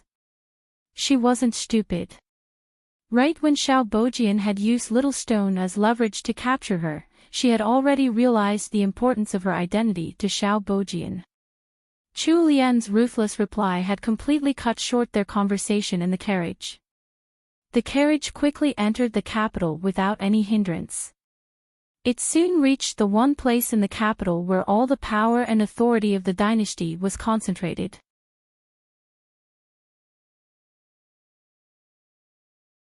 Chapter 707, The End. 1. The imperial city had been sealed off since last night. Currently, there was an oppressive tension within its walls, like dark clouds gathered over a mountain. The entire Forbidden Palace had been invaded and was now under the control of Yuan Zhong, who was part of the Sixth Prince's faction. The Imperial Guards and soldiers of the palace had already been captured, and Sixth Prince was now seated in Wanmin Hall, where the Emperor was recovering from his illness. By the ailing Emperor's deathbed sat Imperial Concubine Wei and Sixth Prince. Before Xiao Bojian had even brought Chu Lian to Wanmin Hall, Imperial Concubine Wei was already earnestly trying to persuade the Emperor. Your Majesty, with the palace in this state, you no longer have any other choice. With a wave of her hand, a young attendant brought in a tray and walked up to the Emperor's bed. There was a golden imperial decree which was already open on the tray. The contents of the decree had already been written. The throne was to be passed down to Sixth Prince. The only thing left to complete the decree was the special jade seal in the Emperor's hands. The bedridden Emperor's face looked worn and haggard. His sharp eagle eyes had already lost their past luster. He stared dead-on at the woman before him wearing a false smile, boundless hatred carried within his gaze. In the past, one look from the Emperor would have been enough to make Imperial Concubine Wei cower, but now Imperial Concubine Wei acted as if she hadn't noticed the fearsome look from the Emperor. Her smile grew even brighter, as she was visibly delighted with the circumstances. She spoke charmingly, Your Majesty, if you don't have the strength to hold the seal, you could tell this concubine where the seal is. This concubine will help you to press it down. As if he didn't want to continue looking at Imperial Concubine Wei's false pretense, the Emperor shut his eyes and turned his head away. The instant the Emperor shut his eyes, Imperial Concubine Wei and Sixth Prince's expressions turned cloudy. Sixth Prince tossed his sleeves forcefully and strode out of the hall with an overcast expression. The subordinates waiting outside immediately knew that they hadn't accomplished their mission just yet. In order to properly succeed the throne and be recognized by the people as the new emperor, a successor needed two things, an imperial edict and the imperial jade seal. The decree could be faked, but the seal could not. Sixth Prince had the palace in his control, but he couldn't kill the emperor just yet, because he hadn't managed to obtain the imperial jade seal. Is Xiao Wujing here yet? Sixth Prince asked coldly. Although he was only 15 years old, he had plenty of ambition to make up for his young age. One of his subordinates had just gotten the news and had been about to report to the prince when Sixth Prince had come asking himself. Replying to Your Highness, Sir Xiao has arrived at Taihe Hall. He should reach Wanmin Hall in no time. The good news lifted Sixth Prince's sour mood. Has it been done? Sir Xiao has reported that all is well. He mentioned that Your Highness should not worry. Sixth Prince couldn't hold back the laughter that bubbled within him. All his pent-up frustration had faded away with that piece of news. I knew Wujing wouldn't disappoint me. Sixth Prince personally walked to the front of Wanmin Hall to wait for Xiao Bojian. While leading a group of men over and swiftly walking towards Wanmin Hall, when Xiao Bojian caught sight of Sixth Prince standing impatiently before the hall, a corner of his lips tilted upwards, forming a sinister smile. Back inside Wanmin Hall, Imperial Concubine Wei let out a strange smile while watching over the Emperor in his bed. She bent over to get closer to the Emperor, and whispered into the Emperor's ear, Your Majesty, it's fine if you don't want to hand over the jade seal now. We've prepared a nice present for Your Majesty. By then, Your Majesty must remember to hand over the jade seal in exchange for the present. Otherwise, Sister Yi will never forgive Your Majesty. While Imperial Concubine Weiss was soft and cloying, her words were like a venomous snake spitting out venom. It served the effect she wanted on the Emperor. He abruptly opened his eyes, showing off traces of his usual imposing aura as he glared furiously at Imperial Concubine Wei. There was no longer the pall of sickness hanging over him. He had transformed into a brutal and regal lion who had just been provoked. What did you say? Despite her earlier swagger, Imperial Concubine Wei seemed to have been silenced by the sight before her. She didn't dare to speak another word. After some time, she regained her senses and looked closely at the emperor's overcast expression. It was then that she remembered that the man lying in the bed before her was no longer the most respected emperor of the dynasty, but a sick and dying man who was succumbing to a slow-acting poison. The spike of fear that the emperor had drawn out in her slowly subsided. She chuckled. "This concubine would advise your majesty to save some strength. Otherwise, what will you do if you expire before you get to meet Sister Yes flesh and blood?" It took a few beats before the emperor adjusted his mental state and faded back into the sick and dying monarch. He couldn't give the game away now after acting for so long. If he threw his temper around now, then all of their efforts would go to waste. As expected, not too long later, Chu Lian was pushed into the hall by 6th Prince and Xiao Bojian. Upon seeing the bound Chu Lian, the emperor's expression almost cracked. Chu Lian had already heard about the other identity that her body had from He Changdi. Like He Changdi, she had never thought of using this identity to do anything. Unfortunately, that wasn't the same for others. Chapter 708, The End. 2. 6th Prince and Xiao Bojian stared fiercely at the emperor. The emperor's inner struggle seemed clear to the onlookers. He finally sighed and shut his eyes. With some difficulty, he opened his eyes yet again and gestured at Eunuch Wei, who had been standing by the side. His voice was hoarse as he ordered, "Take it out." Eunuch Wei was astonished. He opened his mouth, thinking of persuading the emperor otherwise, but under the steady and resolute gaze of his master, he backed down and sighed helplessly. The eunuch turned to a hidden area within the hall and activated a mechanism, before retrieving an exquisite golden box from within. 6th Prince instantly flushed from excitement. He completely forgot about Chu Lian and let go of her. The prince made it in front of Eunuch Wei in just a few steps. He snatched the box from the eunuch and opened it up impatiently. When he finally saw what was inside, his entire body trembled from excitement. It was the Jade Seal, the real imperial seal. As part of the imperial bloodline, every prince had learned how to discern the authenticity of the Jade Seal. 6th Prince was no exception.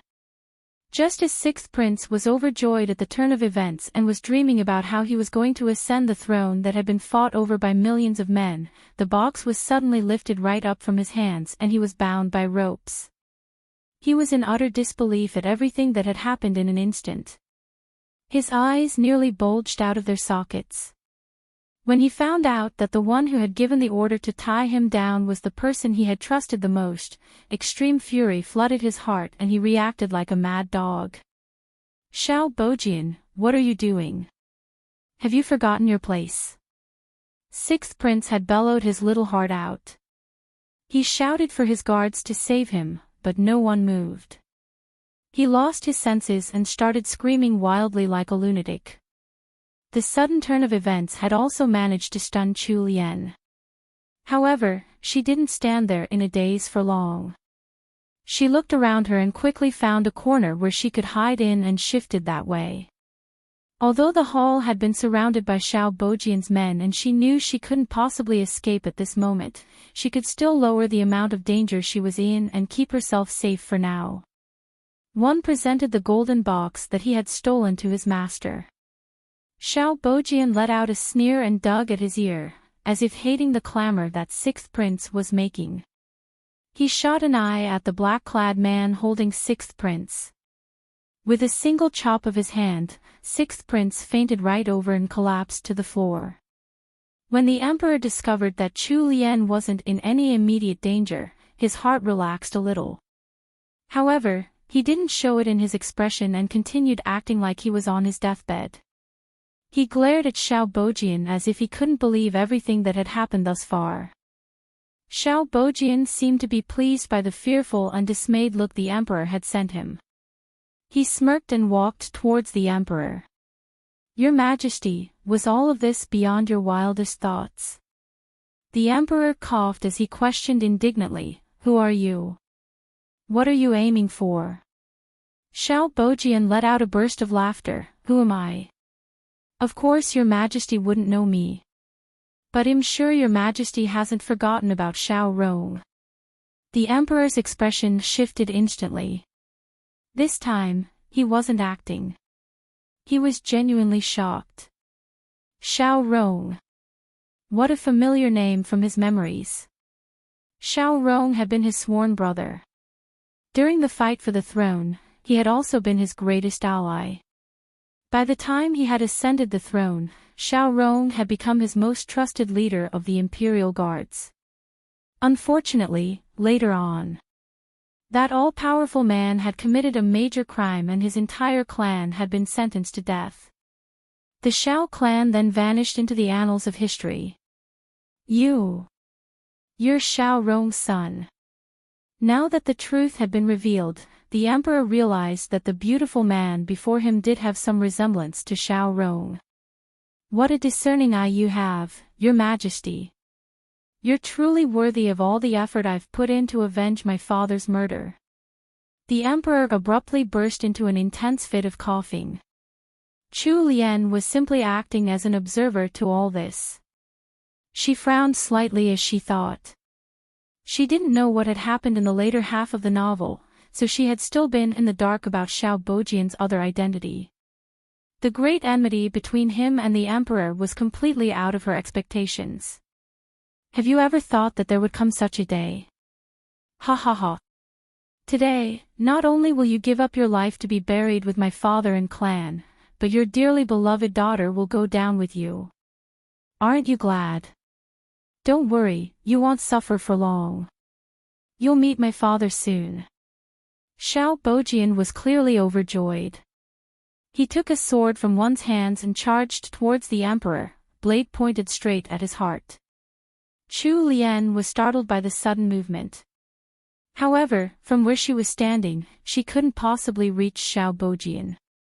Even if she had been a little closer, she wouldn't have been able to save the emperor. Just as Xiao Bojian was about to execute his revenge, one seemed to have heard something and immediately reached out to stop Xiao Bojian with a grave expression. Master, there are some unwelcome intruders outside. Just as one finished speaking, black-clad guards poured in from all directions into the hall. In the blink of an eye, Xiao Bojian, one and the renegades were all surrounded with no way to escape. Chu Lian had just taken a step backwards when she was immediately wrapped into a warm, solid and safe embrace. It wasn't until he Changdi had Chu Lian back in his arms that his heart finally settled down. Only the heavens knew how hard his heart had been thumping on his mad rush here. He grasped Chu Lian's cold hand with his own and took off his black cloak to wrap it around Chu Lian's chilled body. Lianer, he Changdi called out to her softly. Chu Lian returned the grip on his warm hand and whispered her reply, "Don't worry, I'm fine." Now that he Changdi was by her side, Chu Lian wasn't scared any longer. After ascertaining Chu Lian's safety, he Changdi handed his wife over to Lei Yu's care. He walked up to the emperor's bedside with Prince Jin and they knelt down in unison to ask for forgiveness. This humble official, your humble son, has arrived late and seeks your majesty's forgiveness.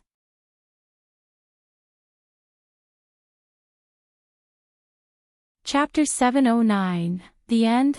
3. Xiao Bojian took in the sight of the hall surrounded by Prince Jin and He Changdi's men. His mind couldn't wrap around the reversal of the situation. His hand trembled as he pointed at He Changdi and Prince Jin. You. Before Xiao Bojian could process the shock in his mind, the sick and dying emperor suddenly stood up from the bed. His eyes were bright and clear and he spoke with grave authority. He no longer looked like an ailing and powerless old man. Xiao Bojian's eyes went comically wide. Lul Wan. You're not sick. You were acting. Lul Wan was the emperor's real name.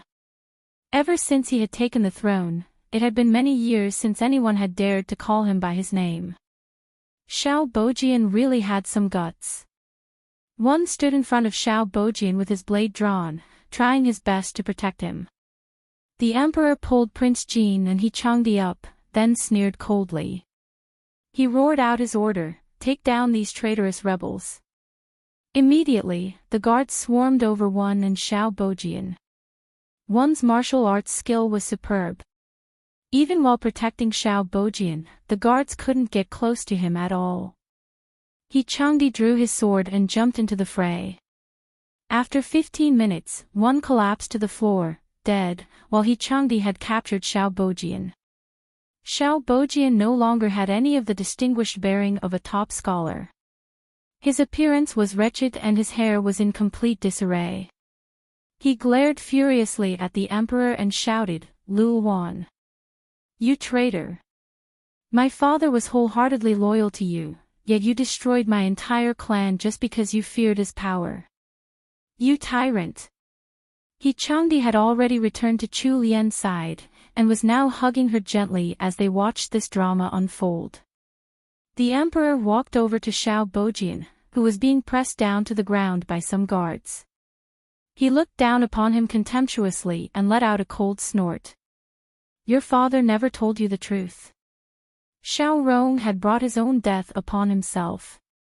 He had been sworn brothers with the emperor, but that didn't extend to sharing their wives. He had taken a liking to Yi Sun back then and had tried to pursue her. Later on, he had also tried to drive a wedge between the emperor and his father. If the emperor had not taken precautions in advance, he might have come to a gruesome end courtesy of Xiao Rong. After finding out the truth from the emperor, Xiao Bojian didn't look like he believed it, but it wasn't important now. The emperor first shot a look in Chu Lian's direction. When he met with Chu Lian's indifferent gaze, his heart fell in disappointment. Finally, he turned to Imperial Concubine Wei, who had hunkered down into a corner and was trying her best to turn invisible. Imperial Concubine Wei shuddered when the emperor's gaze fell upon her. 3 months after the crown prince's grand wedding, the emperor abdicated from the throne. Right before he abdicated, he wanted to give Chu Lian the title of royal princess, but his gesture was rejected by Chu Lian. In Chu Lian's heart, she was simply the object of the emperor's lingering affections for Yi Sun, and she wasn't actually the emperor's real daughter within. She would feel guilty if she received too much glory and honor from that relationship. In the 2 years after Prince Jin took the throne, He Changdi entered the cabinet at 25 years of age and earned the achievement of being the youngest ever minister in the cabinet. That very same year, Chu Lian got pregnant again. Living her life within the capital, with the accompaniment of her lover, good food, and good friends, time passed peacefully and beautifully for Chu Lian. The end. TL note, that's it, everyone, the end of Transmigrator meets Reincarnator. Thank you so much for your support over the past 2 years. I wouldn't have made it to the end of this novel without the comments and encouragement from all of you. I hope you've enjoyed the story of how Chu Lian met and tamed He Changdi, and I hope my translation was smooth enough to convey the original story by Snow Mountain Mists properly.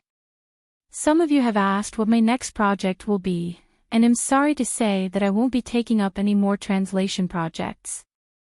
After translating for 3 years, the constant typing has taken a toll on my body, specifically my wrists, and I need time to recover from the damage. On the bright side, one of the helpers for TMR, Mist, will be taking up a novel of her own. It's a novel about a reincarnated girl making the most of her new life in a rural farming area. Of course, there's tons of food porn as well as cute shenanigans in there. Mist is still working on the novel and it'll be out on Volari sometime soon. That said, thank you once again to my team, Rendered Reversed, Premonition and Mist, Love. Even though TMR has ended, feel free to hang out on Volari's Discord server and our hashtag Transmigrator Meets Food channel. I'll still be there to answer any questions or just for a simple chat. 3. Timebun. You're tuning into the LoveLore Library YouTube channel. We're so grateful for your support, and don't forget to subscribe to join us on this incredible journey through captivating stories.